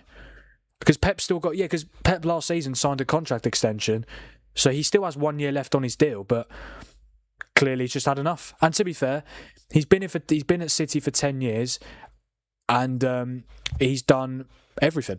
He's won 6 Premier Leagues, could still make it 7. One thing I will say about Pep, only 1 Champions League. And I think that 1 Champions League title in 10 years, with the amount of money that he spent, it's not a failure. You cannot say Pep is a failure at City. But what you could say, what I would say definitely about Pep, he definitely underachieved in the Champions League at Man City, 100%. And they've obviously this season got knocked out in the last 16 by Real Madrid. Season before, got knocked out by Real Madrid in the playoff round to get into the last 16. 23-24, got knocked out by Real Madrid again, but in the quarterfinals. Obviously, they won it in 22-23. 21-22, Real Madrid knocked them out, but in the semi-finals, that comeback was amazing, wasn't it? 2021, obviously, they lost the final to Chelsea. 19-20, they lost to Lyon, didn't they, in the quarters? About 18-19. I think that was the Tottenham game, wasn't it? Yeah. Where Tottenham won on away goals. Sterling had a late goal ruled out, didn't they? 17-18, quarterfinal. There's a lot of quarterfinal and last 16 exits for City. 16-17, got knocked out by Monaco, but to be fair, Monaco's team that year was unreal. But yeah, I mean, he's got to 2 finals, a couple of semi-finals, but with the money that he spent and the players that he's had at his disposal, he should have won at least 2, maybe even 3 Champions Leagues at City. And people like to say Sir Alex Ferguson underachieved in Europe, and maybe he did. But to be fair, there were times where we were robbed. But yeah, what does that tell you? I mean, I know obviously Fergie was at United 17 years longer than Pep's going to be at City for, but it's hard to win the Champions League. It is. But I'd argue it's harder to win the Premier League because there's more games. But obviously, the Champions League, you're facing teams from around the world. Yeah. So yeah, Pep is leaving. I mean, we haven't got an official announcement yet, but I mean, I'd be very, very surprised if that news isn't true. Because why would they just break it randomly? Like on a bloody... Yeah, when did they actually... What time did the article... The article came out 7:54, 6 minutes before this game kicked off. So I could have seen it like before the game, but no. I had to find out on stream. Arsenal have won 7 games 1-0 this season. Fulham have won 5 games, and Liverpool and Sunderland have won 4. They just show the stat there on Sky. A lot of 1-0 wins for Arsenal could become 8 tonight, but ultimately, if it gets them the league title, they won't care. I think they would quite like to get a second goal though. Yeah, because the longer it stays 1-0, it's just I'll say Zian Fleming's quite a good player, isn't he? He will not be there next season. He'll get a Premier League move. Or Eze's giving it away. Here's Jadon Anthony. Burnley potentially coming forward. I'm not expecting too much here. Anthony goes for a strike. It's not bad. And it's over the bar. Fleming's not happy with something. Oh, mate, if we get Elliot Anderson now, it's limbs. It is genuinely limbs if we get Anderson. What's Fleming complaining about? For God's sake. Gabriel's giving him a little bit of a push. But you're not going to get a pen for that. Come on. It was off the board. Hang on, let's see again. He does push it. It's so needless from Gabriel, isn't it? But it's never, ever a pen. You're never, ever, ever going to see those given. I find it. That gives me even. I mean, I don't want City to win the league anyway because obviously I'm a United fan, but it's just the fact that Pep is going to leave City most likely without a Premier League title to his name. That's amazing. That's brilliant. But saying that, he has won a domestic double, and to be fair, a domestic double is a very good way to go out. And also, to be fair, I actually think he could have left last season. But because City was so bad for their standards, I think he probably... Yeah, I actually do respect the fact that Pep has left City in a good place. Because like Fergie did. Fergie retired when we just won the Prem. But obviously you want to have a good last season. You want to finish on a high, innit? Anthony puts a ball in. It's gone all the way through. It doesn't come to anything. We're up to 332 subscribers now, guys. I really do appreciate it. I think 350 before the end of the month, 100%. I'm not going to say guarantee, because I don't want to get ahead of myself, but definitely possible. But yeah, thank you guys for the support. Really do appreciate it. I mean, that completely changes it for me in terms of like what are they going to do in the transfer window? They're going to be able to still sign the players they want. I mean, don't get me wrong, it's still Man City, and obviously with the success that they've had under Pep, even though he's not there anymore, like I don't know. I honestly don't know. You seen the news? Yes, Dad, I have seen the news. Pep is leaving. Oh, Havertz. Okay, he is just going to get there. Puts it in. I'll talk about it in a minute. Yeah. Yeah, Dad, I've been talking about it for the last since I heard about it. But obviously you might have been on and off the stream. I think I'm not too sure. Eze! Oh, what a save! Oh, I thought he saved it. No. Okay, so it's a goal kick, but decent chance there for Arsenal. Looking to make it 2-0. But yes, I have seen the news, even though it's not 100% confirmed because Man City haven't said anything about it. But yeah, Pep Guardiola, very likely, pretty much, yeah, is leaving Manchester City. Oh, it hit the bar. But yeah, this is good. I love the fact he's leaving. It's been I'm not going to say overdue because he could have stayed as long as he wanted, but I'm very glad that he's leaving because City have been too dominant for my liking. And like, obviously won the treble. They've won the treble, a domestic treble, domestic double this season. They've had too many success for my liking. So hopefully, this will be the start of the Man City downfall. I mean, I do think Maresca's a good appointment, but obviously he's not as good as Pep Guardiola, is he? But not many are. I mean, even if City got Luis Enrique, who for me is the next best manager that they could get, like Pep's still better than Enrique, of course, yeah. But obviously Enrique's amazing as well. But yeah, that's probably the next guy you could. I mean, I think City can do better than Maresca, definitely. Again, he's a good manager, but the experience that he's got, he's only got 2.5 years of managerial experience. Managed Leicester for a year, managed Chelsea for a year and a half. It's not like he's like decorated in the managerial space. But obviously he did good jobs there. Eze, oh my God. Bloody hell. I mean, Arsenal, they've had quite a lot of changes. Maresca, yes.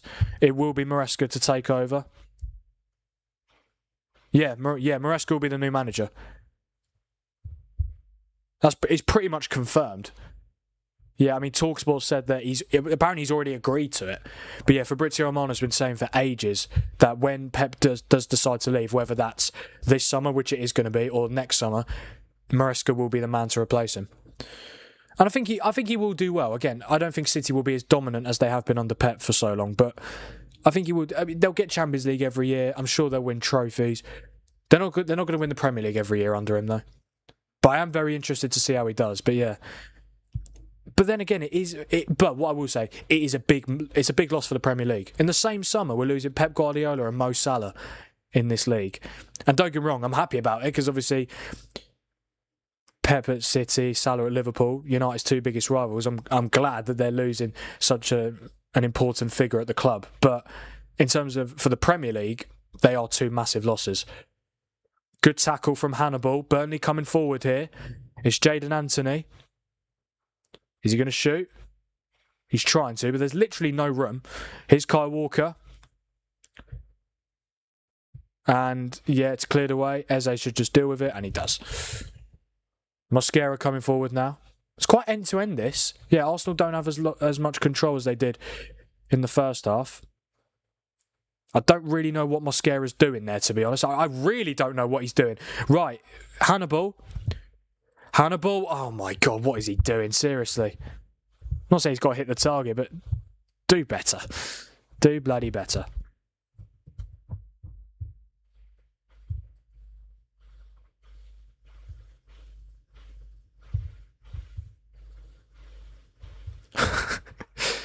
Can I just say though, I mean, obviously because Pep's leaving, we can now talk about it, but I also want to refer to what happened with Ferguson when he left, because obviously Ferguson, I can only assume that Pep Guardiola has chosen Maresca to be his successor. I don't actually think it's the club who's decided it. I think it's Pep who's. I mean, surely it's Pep who's decided it. I'm not being funny. Maresca was Pep's assistant until he went into management with Leicester, and they're both Italian. No, they're not. They're not both Italian. Bloody hell. That's so bad for him. What I meant to say is they're both bald. But that's quite a big difference, Italian and bald. But no, they're both bald. They've both worked together very recently. And obviously Maresca has got a little bit of experience, obviously, with Leicester and Chelsea. This could have been a chance for Arsenal, but again, they've done quite a lot of through balls that have just gone straight out of play. I think it's time to get the lights on.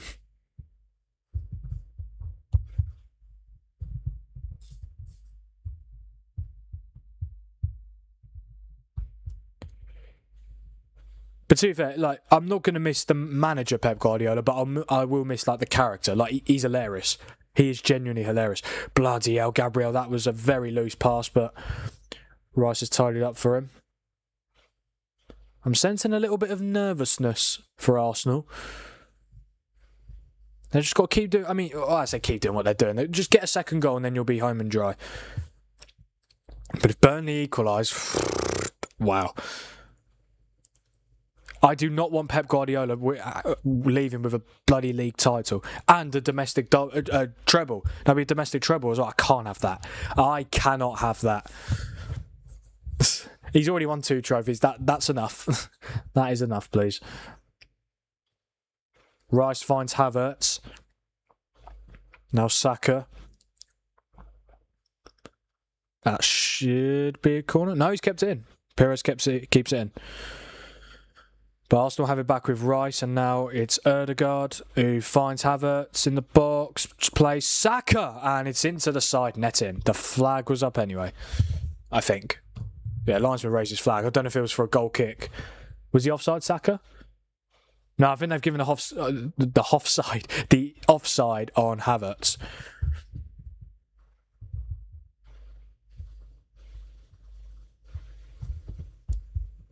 Well. Mr. Pep is leaving. But, I mean, is it the right time for a change? Is it... I don't know, because, is Pep still capable of, being... I'm going to be honest. I'm not just saying this because, obviously, I'm glad it's happening. I actually do think it is the right time for him to step down. But based on these last 2 seasons, the fact that City are most likely going to go 2 successive seasons without winning the title or the Champions League, it probably is the right time for him to step down. What I will say, where's he going to go? Is he going to retire? Do you think he'll retire? Will Pep retire? I think he might go into international management. I know we've got Tuchel at the moment, but I'd love to see Pep manage England. He's managed in England for so long. Like, imagine he was actually managing the national team. I guarantee he's going to go Spain, isn't he? They're already bloody dominant as it is. Was he winning the Euros? And I would imagine they're favourites for the World Cup. But to be fair, when was the last time Pep wasn't in a job? Because when he joined City, he joined directly. Well, that's not the right word. Well, straight from Bayern. He was at Barcelona July 2008 to June 2012. Then he was at Bayern June 2013. So he's only had a year break between 2008 and now, which was when he left Barcelona and joined Bayern. Because he was at Bayern for 3 seasons and then joined City straight away. And So to be fair, maybe he's just had enough. Maybe he's just not of management, but maybe he just thinks he's done all he can at City, which I think he has. I don't know what more else. I don't really know what else he can do now. He's won everything there is to be won, and maybe they could have done better in the Champions League under him, but they've still won it, and obviously won it in the same season they won the treble. But yeah, I was not expecting to hear about it tonight. I think I don't know. Could he have announced it? Because when Klopp announced he was leaving, bloody hell, what's going on with me here? When Klopp announced he was leaving, he announced it in January time, didn't he? Mate, my hair is a mess. It was fine as it was. I don't know why. No, it's terrible. It's terrible. Sorry, guys. Is that right? No. Just bloody go straight. Okay, I don't know. I'll just leave it. Right, Arsenal free kick. Are they going to get a second goal? And is it going to be from another set piece? Rice puts it in. Calafiori and Zian Fleming clears. Arsenal still have it in the box with Calafiori, and it's cleared away by Maxim Esteve. And the flag has gone up for offside anyway. I think the Brazil World Cup squad has been announced. Let me try and find it. Oh, please tell me Neymar's in it. Please. Please tell me Neymar's in it. Where's the Brazil squad? Hello? Where's the Brazil squad? Where is it? Oh, they're doing an announcement stream for it. Oh my god. We've got it, ladies and gentlemen. We have got official confirmation from not from Manchester City, but from David Ornstein, who is probably the most reliable football journalist there is, along with Fabrizio Romano. The news... Oh, hang on. Chance for Burnley. Oh, it could have been a chance. They didn't get shots off. We have got official confirmation. Well, we haven't got confirmation from Man City. We've got confirmation from David Ornstein, from The Athletic, Pep Guardiola to leave position as Manchester City manager at the end of this season. 55-year-old Spaniard departing after trophy-laden decade and set to be replaced by Enzo Maresca. No official confirmation yet from Manchester City, but it is done now because he barely gets anything wrong. Wow. It's actually confirmed. Oh my god. Yes. Finally, 10 years of complete, dominance. Well, not every year's been dominant, but you get me. 10-year period has been so successful. And it's finally over. I really hope Maresca fails. I mean, good manager, but I just, purely because he's going to be managing City, I really hope. I hope Maresca turns into Emery at Arsenal. Please, that'd be so good. But yeah, we're just waiting for the Man City announcement, but we have got confirmation from David Ornstein that he will be leaving. To be fair, I'm surprised. I didn't think I'd be hearing about it tonight. I'm not surprised it is happening though, purely because his goalkeeping coach and his fitness coach, I can't. 2 coaches of his who he's worked for 15 years are both leaving. So it's not actually surprising that he is leaving, to be fair. I must say, Burnley are doing all right. They're getting forward. They just need to create more chances. That's good from Rice. I think Burnley can score, but Arsenal need to get... Can I just say, Arsenal have to get a second goal here. Because the more that Burnley are coming forward, even if they get just one chance... wow.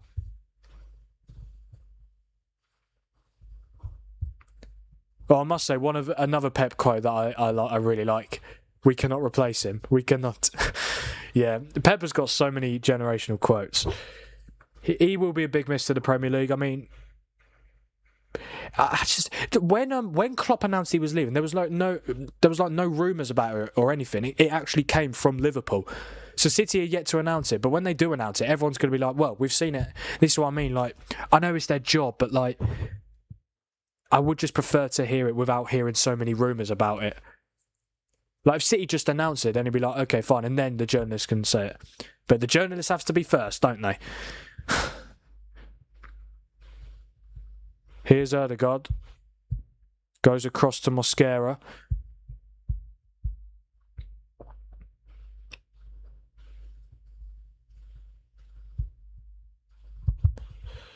Well. I wonder when we are going to get a City announcement. It's going to happen soon, you'd think. Is that a foul? No foul, says the ref. City actually posted on their Twitter 8 minutes ago, but not about Pep. It's about... they've got a series called Inside City where it's like behind the scenes at training. Like, read the room, guys. Everyone's saying that Pep's leaving. Are you going to announce it or what? Well, he is leaving. That's the point. Nah, I mean, you'd think it'd be company, right? I thought it was going to be... Well, no. I knew it was going to be Maresca because there's been so many rumours about it, but I always thought, like, when Pep eventually does leave, I thought it would definitely be Vincent Kompany.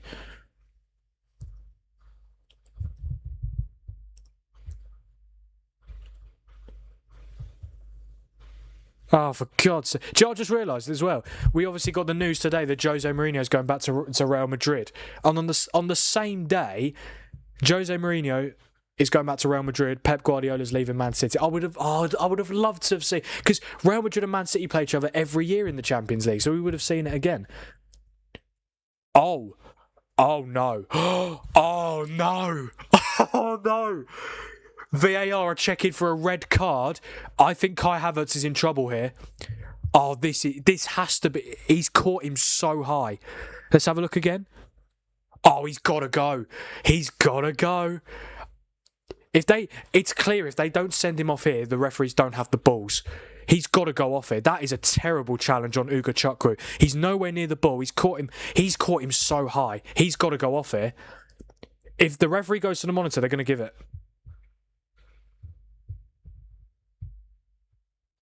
What's happened?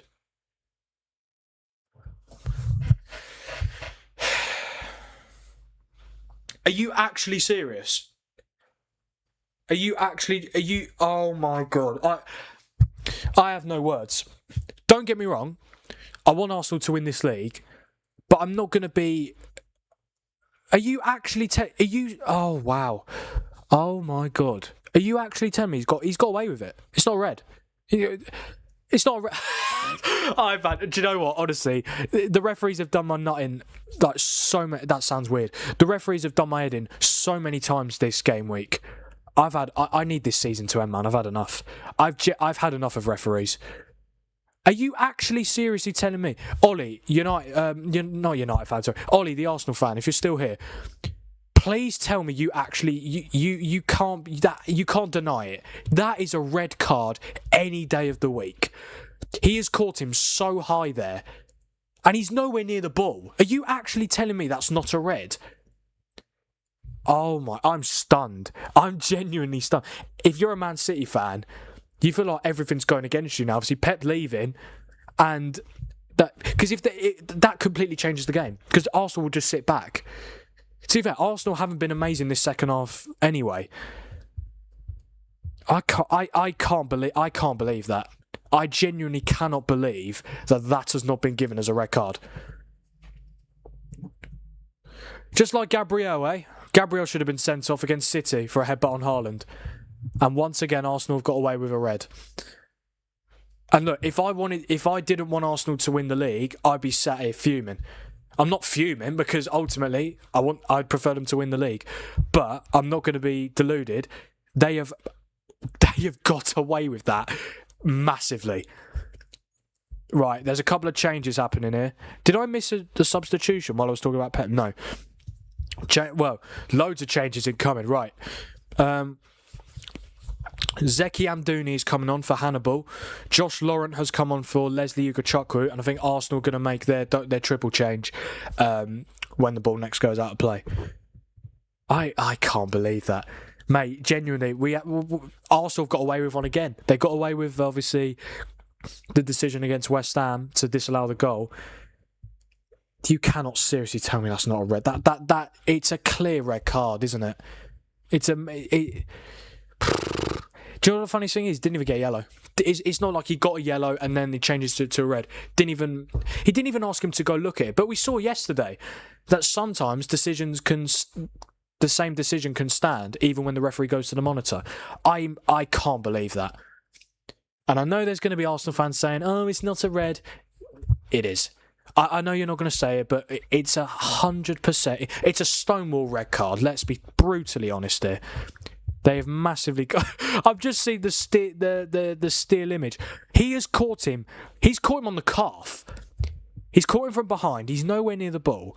I can't believe it. I'm lost for words. If Casemiro or Caicedo does that, it's a straight red. That's crazy to me, genuinely. Right, Arsenal triple change incoming.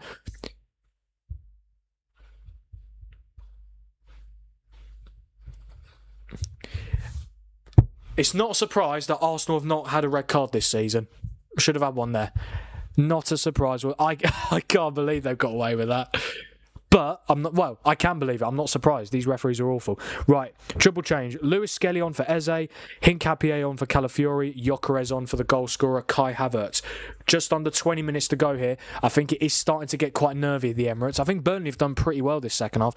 They've not tested David Raya enough though. I don't think they've had a shot on target all night. No, they haven't. Yeah, Arsenal have only had 3 shots, 1 on target this second half. Burnley have had 2 shots, none on target.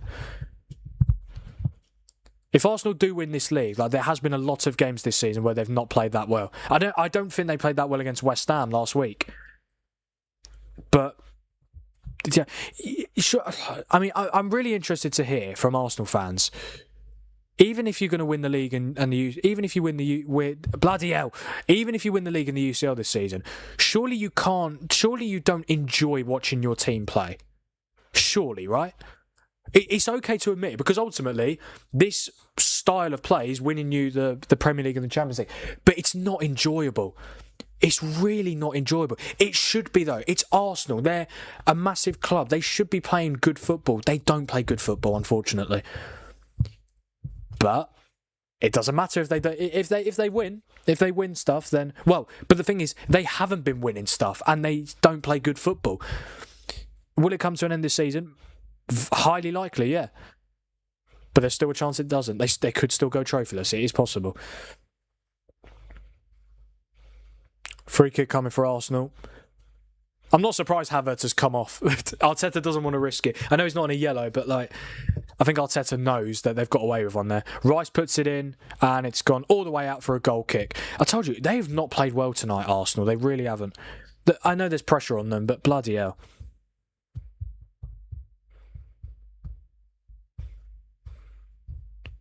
I don't think I'll go as far to say like that tackle it's not like career ending. It's not. It's a terrible challenge though. Really bad. He's caught him so high. How higher does he? Oh, excuse me. Bloody hell. Does anyone remember when? I think it's time to get the Pepsi out. Does anyone remember last season where Man United played Tottenham? And Bruno Fernandes got sent off for a foul on James Maddison when Bruno caught him on the side of his boot. Not even studs, the side of his foot. Got a straight red. It got overturned, and rightly so. But you're telling me that Bruno one was a red card, and the one from Havertz on Ugachukwu isn't. It's a disgrace, man. It is corrupt. I don't know what to say, but it is corrupt. It's not a coincidence they haven't had a red card this season. Genuinely, what happened? What's happened here now? What's happened? Oh, it's a clash between Hincapié and Chiuna. I missed it again. I was looking somewhere else. Chiuna's still down as well. I'm not too sure what happened.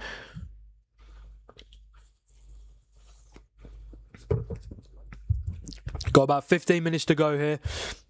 at the Emirates. Still Arsenal 1, Burnley 0. Don't forget, guys, to like the stream, subscribe to the channel, and also don't forget to turn on notifications so that you never miss a future upload or a future stream. I uploaded a video earlier about the crisis that's going on at Real Madrid at the moment. If you want to check it out after this, it is on my YouTube channel. There's Ben White in the stands. Obviously, he's going to miss the rest of the season. I don't know if he's going... Oh, yeah, World Cup squad's announced in 4 days. I'm definitely going to be doing a video on that, 100%. 100%. And there's Mikel Merino. So I don't think Merino is like the best... He's not an amazing footballer, but what he is, he scores goals. He can score goals. And I do feel like Arsenal have missed him in that department. I genuinely think he's a better striker than a midfielder. I don't even think that's being disrespectful. I honestly think he's a better striker than a midfielder. Foul on Saka from Laurent. You've even got Arsenal fans saying that it's a red on Twitter. Like, it's just, I just can't believe. Definitely seen them given, but likewise sometimes not. I'm just reading some Twitter comments. Like, oh, they'll give a pen for that, won't they? Oh, no, they won't. Okay, I was going to say, if they gave a pen for that, bloody hell. Yeah, Hincapié went down. Get up, seriously, man. Oh, his bum cheeks were out for a second there. Not ideal. Yeah, it was Tuanzebe coming across. Get up, seriously. Do me a favour. I can't believe that wasn't given. Change for Burnley. James Ward-Prowse is coming on for Florentino Luis. I've got to say, if Burnley can get a corner or a free kick, there's your man to take it.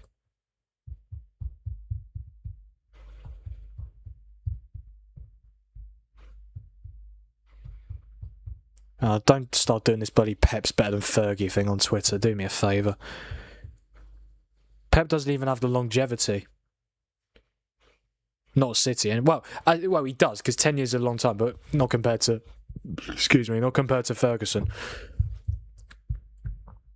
Oh, Gyökeres chasing the ball.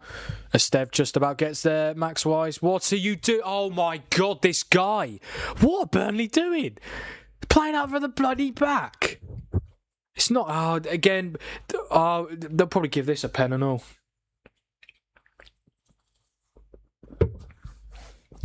Why is he taking so long?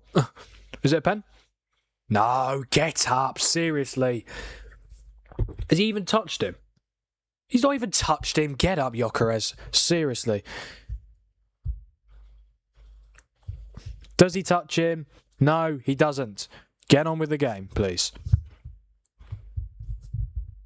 Right, what is this Brazil World Cup squad? It's supposed to be out by now.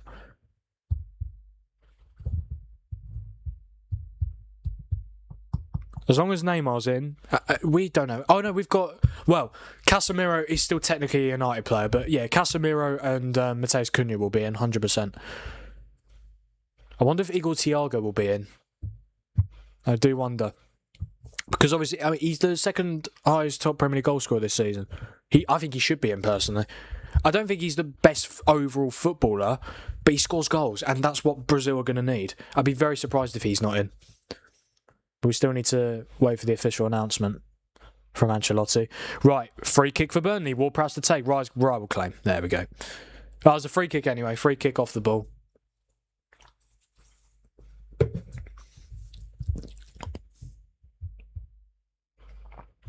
I really want to... Let me go to the Premier League Match Centre on Twitter, because they... the Premier League Match Centre basically just explains like why a decision... Yeah, whatever. Oh my God. Right. The referee's call of yellow card to Havertz was checked and confirmed by VAR, with the challenge deemed not to be serious foul play. He's caught him on the calf from behind. He's caught him on the calf from behind, and he's nowhere near the ball. How is that not serious? Of course it's serious foul play. Of course it is. Bloody hell, seriously. The incompetence is... like, mental. City still haven't announced Pep's leaving. They've tweeted again. I don't think that's right. Should Kai Havertz have been sent off against Burnley? I've even got a Sky Sports notification. I'm assuming that's what Gary Neville said on commentary. I can't believe that. Like, that could be a big decision because who knows? If Arsenal get that red, Burnley might go on to score. Here's Gyökeres, because obviously Arsenal would have had 10 men who would have had to defend. Hincapié, and it's going to be a throw-in. Blocked from Kyle Walker. 10 minutes to go. I guarantee he's starting to get nervy at the Emirates. But then again, Burnley have not really looked like scoring, though. That's the problem. So it's going to be nervy, of course, because, again, Burnley just need one chance. Because, one chance is all you need to score.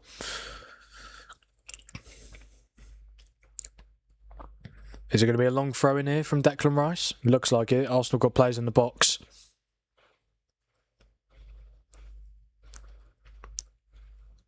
No, okay, he's gone to Hincapié. Here's Lewis Skelly, Trossard. Lovely flick, but cleared away by Fleming. And Rice has to go back to Saliba. Looks like another clean sheet incoming for Arsenal at this rate. Rye goes long towards Gabriel, and it's out for a throw-in. I think there's some substitutes incoming. 2 more changes incoming for Burnley. I think that's Jacob Bruun-Larsen and Bashir Humphreys. Yes, it is. Who are they coming on for? Who's number 17? I think that's Loum Chiuna. Oh, is this Stev coming off? Yeah, Maxim Stev. Centre-back for centre-back. Right winger for... Yeah, 2 straight changes, yeah. Chiuna replaced by Bruun-Larsen and Stev replaced by Humphreys. Is that all of... I think that's all of Burnley's changes now. Because obviously Ward-Prowse came on. Yeah, Ward-Prowse came on, Lauren came on, and Amdouni came on. To be fair, if you're a Burnley fan, you take a 1-0 defeat all day long. Only a 1-0 defeat to the best team in the league. Well, I say the best team in the league. They are the best team in the league because they're top, but like, they are the best team in the league. Yes, but then again, I always like to go back to that Sir Alex Ferguson quote: "Attacks win you games, defence wins you titles." And that is definitely the case for Arsenal because their attack is going to win them the game here because Kai Havertz scored. But ultimately, the defence across the whole season has definitely been Arsenal's best part or best positions. That their defence has been better than their attack, 100%. Max Weiss, the Burnley goalkeeper, keeps it in. Has it gone out? No, stayed in. Hincapié clears. And here is James Ward-Prowse. Jadon Anthony. Nutmegs Declan Rice. Ward-Prowse goes over to Perez. I don't think he's going to get there. Well, Mosquera gets there, but he's just going to... Yeah, let it go out. Is there any hope for Burnley? I don't know. I'm really surprised Arsenal aren't going for a second goal. They are, but they're not doing anything. That's the problem. They've not had excuse me. They've not had big chance. They've not had a big chance really in this second half.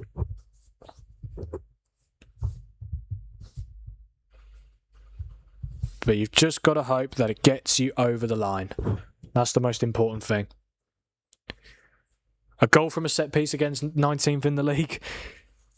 Not ideal, but it gets you the win. And even though it's stressful, Ødegaard might be injured here. Ødegaard's had quite a few injuries, hasn't he, this season? This could be a concern for the Gunners. Obviously, they've got Champions League final coming up as well, and the game against Palace. Oh. Throw in, Mosquera takes, Ødegaard clears. Well, Mosquera clears, actually. All the way to Gyökeres. That's a foul. Not been given. And it's a throw-in for Arsenal. I must say, Gyökeres is really good at using... Why has he not done this all season? He's only done it recently. He's really good at using his body. He's strong.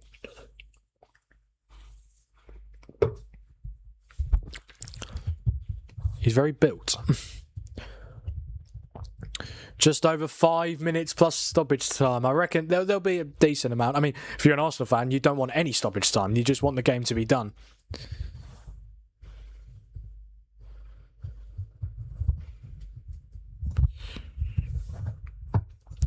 Here's Gabriel.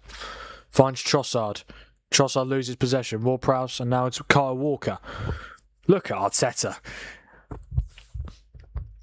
I just don't think Burnley are going to score. It's not just about... Like, I guarantee, I know they're going to be nervous, of course, but they're not going to score. Burnley are not scoring. They haven't had a shot on target. Burnley's, I mean, you never know. One shot on target is all they need to score, but I very much doubt. With this Arsenal defence conceding against this Burnley team, nah. I'm not even doing it to jinx. I just can't see it.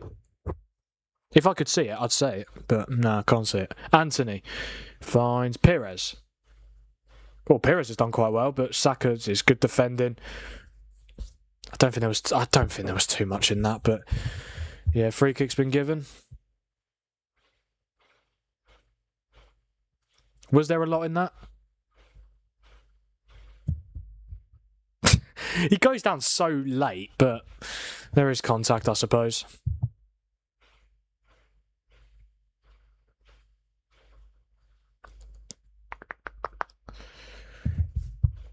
Yeah, I mean, I reckon there'll be about 6 minutes, maybe.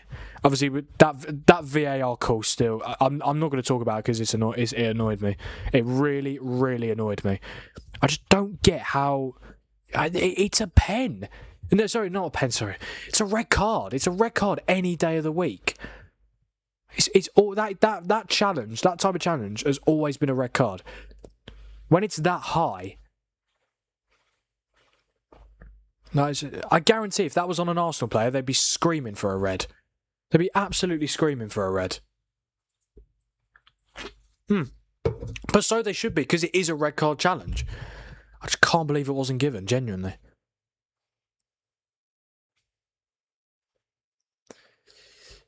There are a lot of nervous faces in the Emirates crowd. I don't know why. Burnley haven't had a shot on target. They're so nervous. Why are they so nervous, man? I know they're going for the title, but Burnley aren't going to score, are they? Oh, yeah. The famous Burnley with no shots on target in the entire game. How many shots? They've had 5 shots, to be fair, but none on target. What is the closest they've come? Maybe the Hannibal chance? Well, no, but he sliced it and went well wide. Maybe the chance in the first few minutes where it went just wide. Free kick for Arsenal, Rice takes, and it's headed away by Tuanzebe. Falls to Trossard with it was a pretty good hit on his weaker left foot, but it goes wide out and out for a goal kick.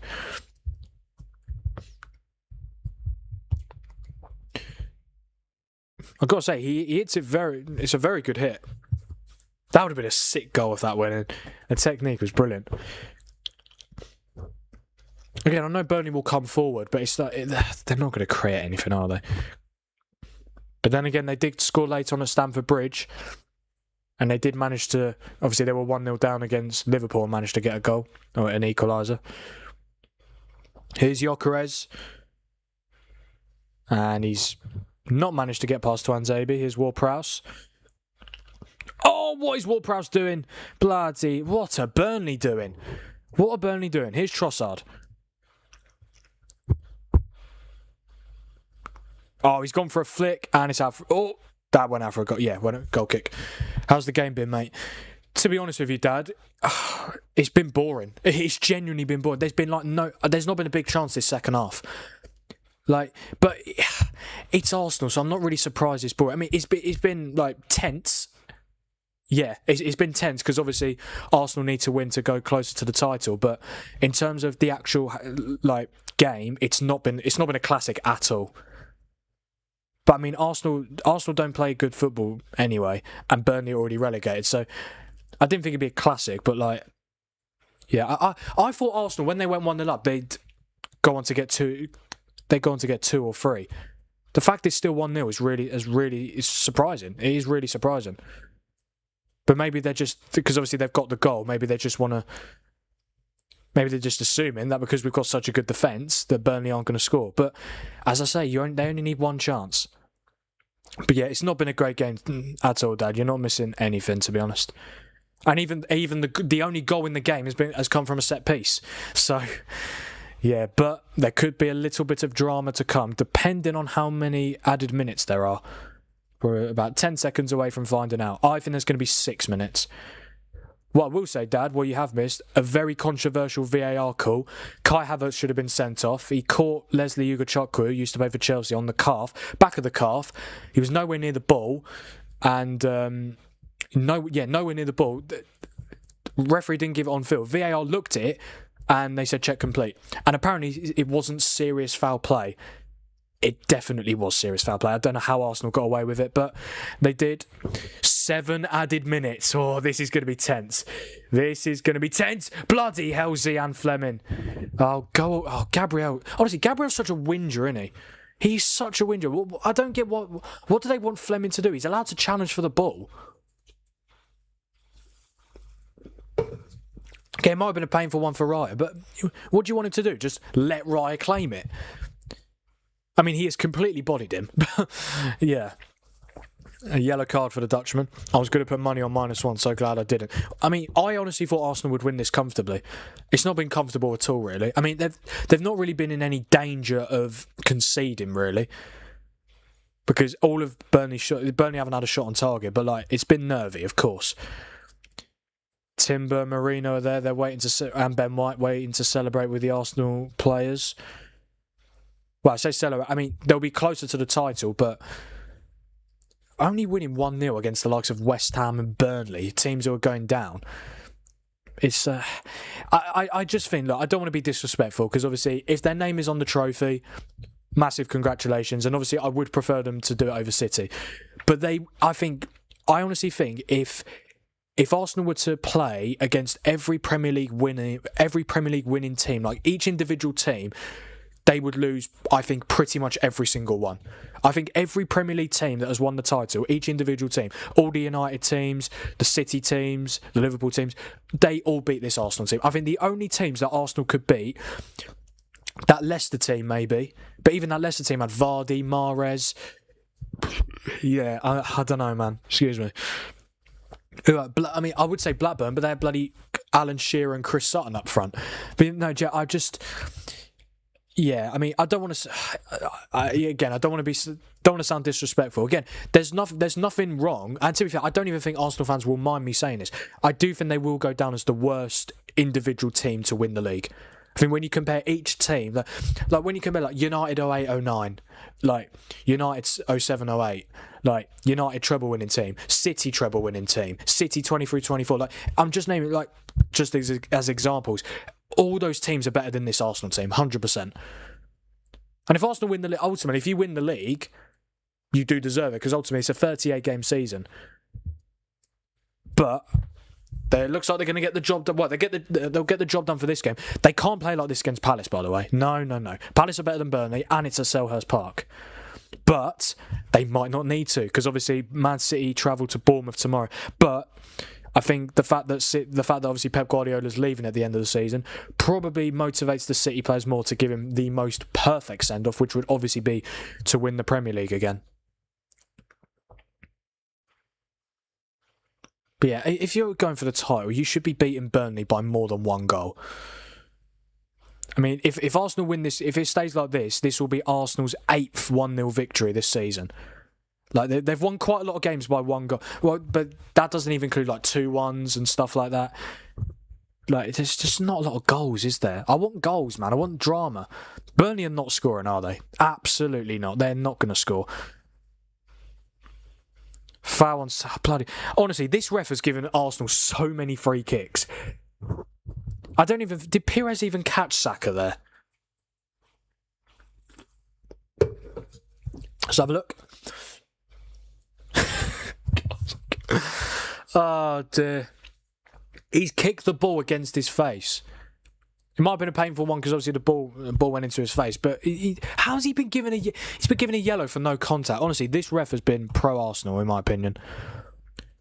I mean, Dad, obviously you haven't seen the red card the potential red card incident. You need to see it because genuinely I cannot believe that Kai Havertz was not sent off. Might need to show you the still image. I might send it to you because I cannot believe he wasn't sent off. It's not just the fact that he caught him and didn't get any of the balls. He caught him so high. It was his bloody calf. Like, I couldn't believe it, genuinely. But yeah, I'll send you the still image after the game.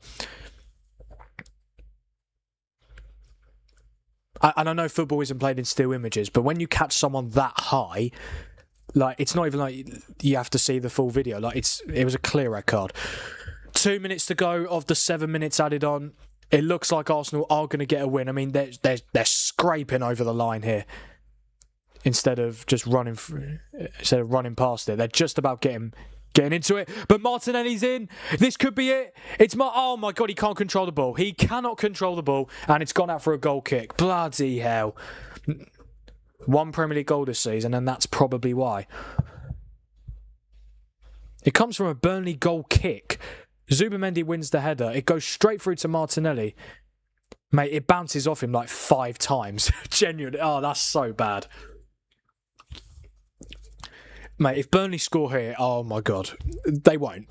But I'm just... If. There's always an if. They've just got to get the ball. But there's no point because they're just going to lose it. One of Arsenal's players will win that. Oh my God. They've tried a long ball. It's hit Gyökeres, who's literally standing right in front of Tuanzebe. 1 minute to go. They're almost there. They are almost there. They've just... There's no point making it dramatic. Burnley are not going to score. They're not good enough to score. They've had no shots on target. It's been such a comfortable evening for the Arsenal defence. Just play it to Tuanzebe, surely. But it's Ward-Prowse. He might go long.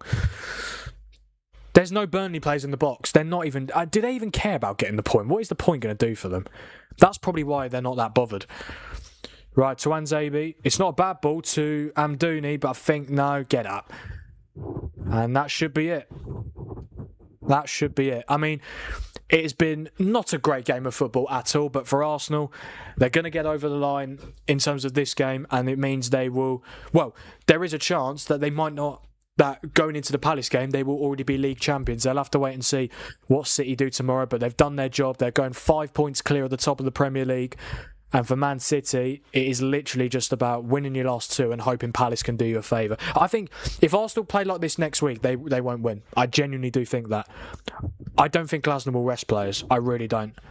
He didn't when Frankfurt win the Europa League final. And Frankfurt were like mid-table as well. It's literally the same situation. As soon as Rye goes long, that should be the end of the game. The Arsenal fans getting ready to celebrate.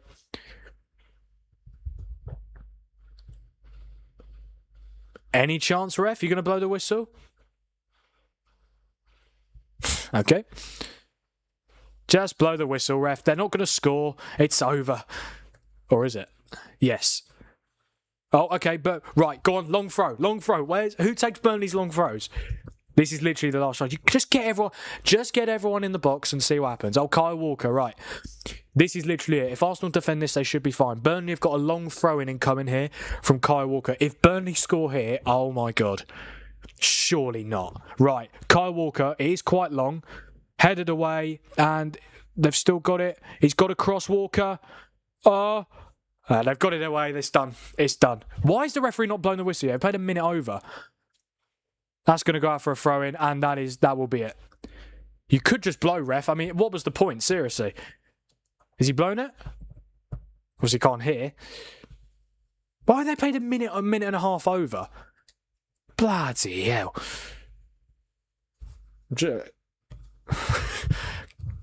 Like, any chance, ref? Arteta's fume. Mate, Mikel, it's fine. Burnley haven't had a shot on target.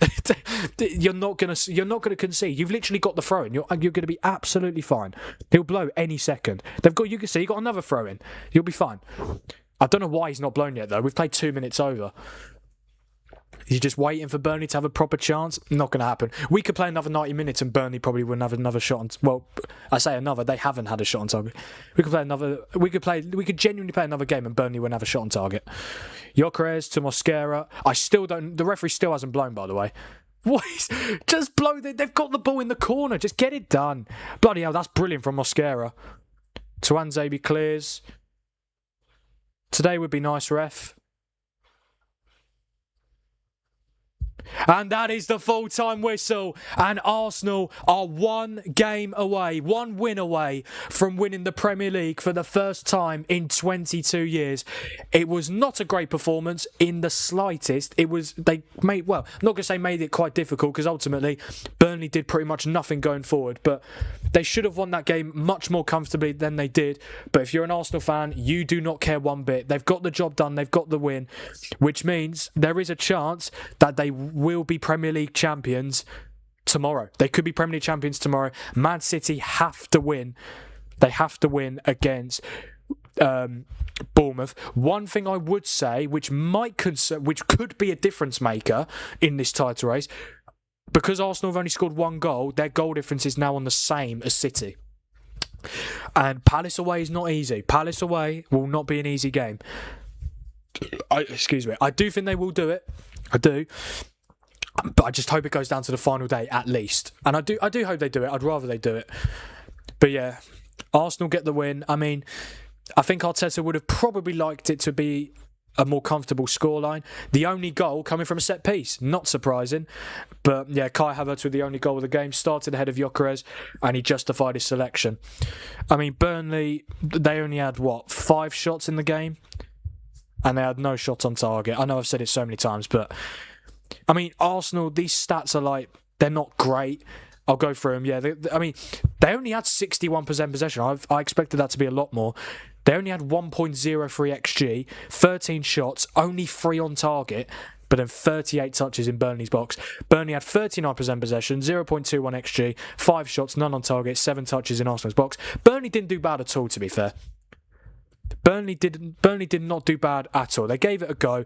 I mean, they could have created a little bit more going forward. But to be fair, first half I thought they did all right. But it was always going to be difficult. But yeah, Arsenal only had 1 big chance and they got the goal. They did hit the woodwork twice. But yeah, there you are, Ollie. Bournemouth do something tomorrow. The league is done. The league is done if Bournemouth win or draw. Can I just say though, mate? I mean, obviously you'll be delighted you won. What did you think of the Havertz? What did you think of the Havertz situation? It's okay to admit it now that you've won. It's a red, isn't it? Of course it is. You've got to admit that's a red card. And look, we will never know because obviously it wasn't given. Could have been a game changer. Because to be fair, even though Burnley weren't doing a lot going forward, the fact that Arsenal were going down to 10 men, Burnley would have definitely created a lot more, I think, if they had an extra man. If they had the extra man, that's not a red. Oh, I'm not doing this. Come on, mate. I'm not doing this. I'm not doing it. You're not. Don't even try to rage bait me. It's a red. Oh yeah, he's caught him on the bloody calf. He's nowhere near the ball. He's caught him from behind on the calf. He's caught him so high. If it's a little bit lower, I'd be like, okay. But to be fair, if it's lower, it's probably worse because it'd be his Achilles. You've got to admit that's red. If that was Yuka Chukwu on Havertz, you'd be screaming for a red. You'd be absolutely seething if it wasn't given. Come on, man. You can admit it, by the way. I've admitted that United's goal yesterday, the handball, shouldn't have been a goal. I was incredibly surprised that it wasn't given. That it was given as a goal. It's okay to admit it. It's genuinely okay. Because ultimately, it's not going to change it. The contact might have been there, but there was not much force. Yeah, I know. Look, you might be right. In terms of force, it's not like he just I don't know how to. It's not like he went like that. He caught him like that, but caught him on the calf. But it's still red because he's caught him very high, really, really, really, really high, and he's nowhere near the ball as well. If he was trying to get the ball and he accidentally catches him, fair enough. But I think he literally flopped. He flopped because bloody Havertz caught him on the calf. Do you understand how hard studs are? Come on, seriously. Please. It's a red. It's 100% that's a red card. Literally, I've not seen one person on Twitter say that it's not a red. Genuinely. But look, it's fine. I mean, ultimately, to be fair, I've already said it, we could have played another 90 minutes and Burnley wouldn't have had a shot on target. And to be fair, even if you had 10 men, you might have still won the game. Because you would have gone ultra defensive. You're good defensively anyway, but more defenders, that's Arteta's dream, isn't it? But yeah, I mean, I want Arsenal to win the league, but I do hope that it does go to the final day. Because, I mean, to be fair, do you know what I just realised?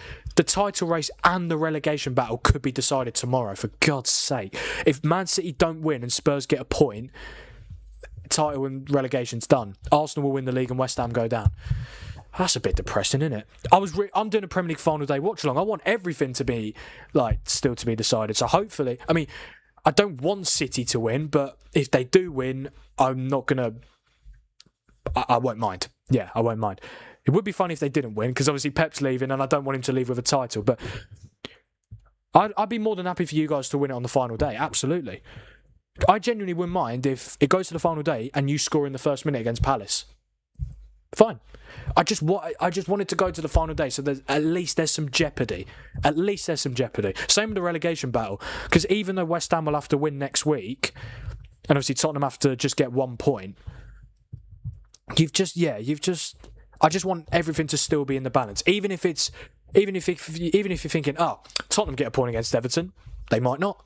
There's still a chance. And as I said, you're always thinking of the worst case scenario. I guarantee you, if the relegation battle goes down to the final day, Tottenham fans will be shitting it. They will be absolutely shitting it, because West Ham will have to pay. Because West Ham have got Leeds, who've got nothing to fight for. West Ham. I mean, to be fair, West Ham on great. Leeds are on brilliant form, but you never know. Fabrizio posted about Pep as well. See, he has, yes. Pep Guardiola expected to leave Man City this summer, with Enzo Maresca always been as the with. Okay, the tweet that he's wrote doesn't really make sense, but Pep Guardiola expected to leave Man City this summer with Enzo Maresca, who has always been the only replacement wanted. Pep ready to say goodbye in the next days, while Maresca said yes to Man City months ago. So it was always going to be him. Oh, that's good. See you, Pep. See you, Pep. Have City said anything yet? Surely by now, everyone's. Have they said anything? No, they still haven't said anything. Okay. It's going to be weird seeing Pep not in the dugout next season. I need to see. Let me just have a look at this replay on the red card. Right, I don't care if there's not too much force. It's not like he's got his foot on his calf for like 3 seconds or so. But look at the way he catches him as well. Oh, it's a red. It's a red any day of the week. I can't believe you're arguing against it. I genuinely can't. I've had enough of that. Oh my God.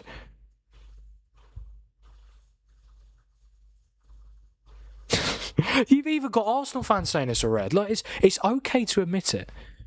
It's okay to admit that it was a red. Can I just say though, I am so bloody glad.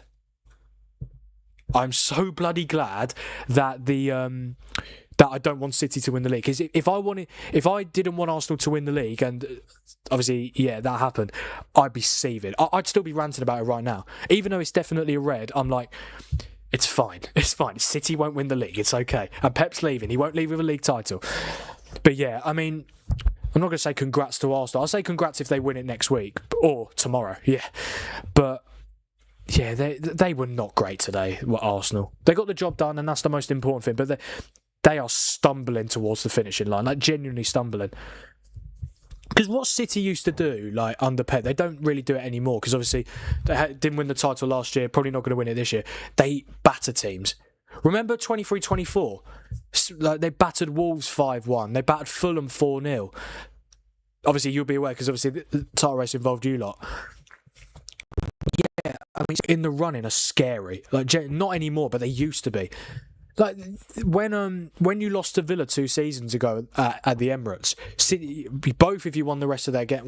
Both of you won the rest of your games, but City won all their games fairly comfortably, apart from the Tottenham game. Obviously, that's Son chance. But yeah, Arsenal they only need a win. Well, I really wanted to go to the final day. I just don't want it to. I don't want it to be decided tomorrow. Hopefully, I mean, the most ideal scenario: Man City win and Chelsea win tomorrow. That'd be good. I mean, I want Tottenham to go down, but like Tottenham aren't going to go down, though, are they? Even if they lose tomorrow, I mean, it'd be obviously if it goes to the final day, they will be nervous as hell, absolutely. But it's funny, Tottenham could lose their last 2 games and still stay up. West Ham have to beat Leeds. It's not like they need a draw or anything. They have to win. West Ham have to win a football match against a Leeds side who haven't lost in the Premier League for like 2.5 months. So yeah, it's going to be interesting. But yeah, I mean, obviously we've got 2 Premier League games tomorrow, and then that's all the games done till the final day. This season's been great, man. I've really enjoyed it. I love the fact that the title race, the relegation battle, and the race for Europe is all as it stands right now, still to all be decided. But Obviously, title relegation could be decided tomorrow, yeah. Well, to be fair, if Tottenham draw, it's not mathematically done, but because they've got such a better goal... Well, Tottenham's goal difference isn't great. What's it, like -9? West Ham's is like -23, though. So West Ham have to win like 7-0 and Spurs have to lose 7-0. Obviously not going to happen. So it's done if Tottenham get a result. Surely Chelsea win tomorrow, right? I know Tottenham need to get a result, but to be fair, Chelsea need to get a result as well. They need to get Europe. Chelsea are 10th at the moment. If they win, though, they go up to 8th. 8th, because only on goal difference ahead of Brentford, though. And obviously they've got Sunderland away, final day of the season, where Sunderland are going for the Europe as well.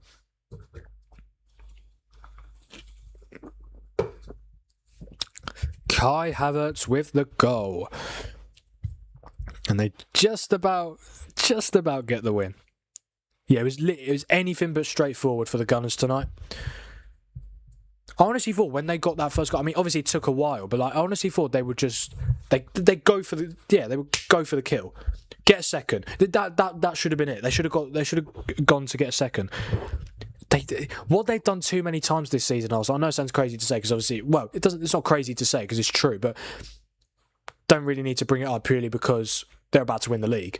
But they're still doing it. Like they're putting the handbrake on. Why are they're not ruthless enough? Man City in title run-ins are ruthless. They will win games so comfortably. Like genuinely. They'll go on this crazy run. Like obviously I know he's not there, but when Kevin De Bruyne used to turn up, like remember when City beat Arsenal 4-1 a few seasons ago? That's ruthless. That is ruthless. I can't get the Hincapié incident out of my mind now. What Hincapié incident? When was that? What in this game or a different game? I'm trying to think. I can't think what you're on about there, mate.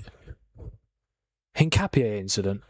I mean, he went down a few times this game. I don't know if you're referencing that. I'm not too sure.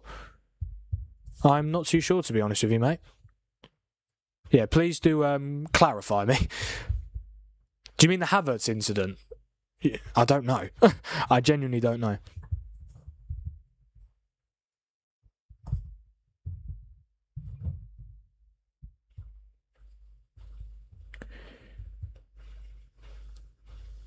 Gary Neville was talking about Pep potentially. Well, he is leaving, but yeah, he was talking about it because he was on commentary tonight. He said, "I'm surprised that it's broken right now, not just because it's during this match, Arsenal-Burnley, but it's the night before a Man City game. Something like that is game-changer news. I think of being in school and the news of Kenny Dalglish leaving Liverpool, or Sir Alex Ferguson leaving Man United, and Jurgen Klopp leaving Liverpool recently. They're just such huge moments in football, and I don't see it's news Man City would let get out or would want out. If it is true, Man City will be extremely disappointed that has broken now, and so will Pep Guardiola." Yeah, that is a very good point, I think, made by Gary Neville. Why now? Like the timing could... I don't think the timing could be worse. City have literally got a game in less than 24 hours. A game where if they don't win, the title is done, and Pep doesn't leave with a Premier League title. Why is the news broke out now? Unless they've wanted it to go out now, that's okay. But why? I don't understand that. I really do not understand that at all. And don't get me wrong, I'm happy he's leaving, but like, the timing is so weird. I know they won the FA Cup 2 days ago, but like surely you wait till the end of the season, right? Or announce it earlier, like Klopp did. Klopp announced it in January when he was leaving. I don't know. It's a weird situation. I mean, it's a mental situation, but what I mean is like, I do find it weird that it's been announced tonight.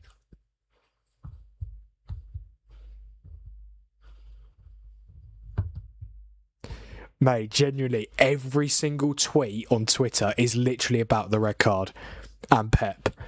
Oh my God. Jesus Christ. The outrage is... it is a red. Of course it's a red. Oh, man. I might need to make a TikTok about it because honestly, I might stick... Because I did a TikTok on it last week after the West Ham goal got disallowed. I might stitch that video and literally just have the image of Havertz catching Yuka Chukwu.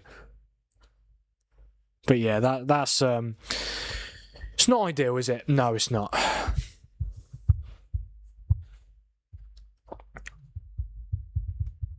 But to be fair, a draw would have been such a bad result, purely because of goal difference as well. The goal difference is the same, but if it's not decided by goal difference, it's decided by goals scored. Mate, we would genuinely have one of the best final days ever if Man City just beat Everton 2 weeks ago. Because they'd both be on, well, Arsenal would be 3 points ahead, but City would have a game in hand. The goal difference is the same. Like it might come down to goals scored or something like that. We could have had an all-timer. And we could still have an all-timer. We absolutely could. They're just showing the replay again of the Havertz challenge. Let's see again. Look, he's nowhere near the ball. Look where he catches him. Oh, come on. That's got to be a red. I don't know what Carragher's saying. Look at where he's caught him. Oh, mate, seriously. I'm stunned. I'm genuinely stunned at how that's not been given. Even Gary Neville, he wants Arsenal. He's a United fan. He wants Arsenal to win the league. But even he's saying it's a red. Everyone's saying it's red. The only person I've seen say not a red is you, Ollie. And I know you're gonna say it's not, but of course it's a red. I feel like sometimes it can't just be about the force. It's about where he's caught him as well. There's obviously contact, and he's caught him very high. But yeah, so that's two big decisions now that have gone in Arsenal's favour. I can understand the one with the free kick being given, but I told you, I honestly think they're scared. I say every stream, Premier League referees are scared to make those type of decisions because they know how much it will impact the title race. I guarantee you now. I'm not saying it's match fixing, I'm not saying that at all. But the incompetence is... And also, there's no consistency. Like, I could literally think of an incident worse than that. Like that, Bruno Fernandes got sent off against Spurs last season for catching Maddison with the side of his boot. And that I know got overturned, but like... We could have done something in that game. We ended up losing 3-0. Like, it's just, honestly, it's ridiculous. It really is. But they can't go back on it now. There's going to be so much... I've seen so much outrage already on social media. But yeah, it is what it is, I suppose. But the title race could still go down to the last day, and so could the relegation battle. We will have to find out tomorrow. Right, guys, I think that is where I'm going to end tonight's stream. Just want to say a massive thank you to you all, to any of you who have been here since the start or have joined at any point. Oh, hang on. Oh, you serious? Oh, that's what you were talking about. Yes, Hincapié. And his bum cheeks being out. Yeah, I saw that. That was hilarious. That was bloody brilliant. Yeah. Right, I'm going to do my outro again. Yeah. That's where I'm going to end the stream now, guys. Just want to say a massive thank you to every single one of you, whether you've been here since the start or have joined at any point. I really do appreciate every single one of you. We've managed to hit 330 subscribers. We're now to 332 now as well, which is absolutely superb. I will be live again tomorrow for a joint watch along. Bournemouth against Manchester City and Chelsea against Tottenham Hotspur. What my plan is, as it stands, to watch the first half of Bournemouth Man City, then watch the first half of Chelsea Tottenham, then watch the last 15 minutes of Bournemouth Man City, and then watch the second half between Chelsea Tottenham. I might try and find a way to have both games on at the same time. We'll figure out a way, but that is the plan for now. But yeah, I will be watching both games. Good night, Ollie, mate. Hopefully we'll see you tomorrow. But yeah, thank you guys for being here. It's finished here at the Emirates. Arsenal 1, Burnley 0, which means Arsenal are potentially less than 24 hours away from winning their first Premier League title since 2004. But if City win tomorrow, Arsenal are 1 win away from the Premier League crown. They've beaten Burnley here by a goal to nil. Kai Havertz with the only goal of the game. Thank you guys for being here, and I will see you again tomorrow. I will be live from 7:15 tomorrow, slightly earlier because Bournemouth Man City kicks off at 7:30. So thank you guys for being here. I'll see you again tomorrow. And I think that's it. Yeah, thank you guys for being here, and I'll see you in a bit. Cheers, guys.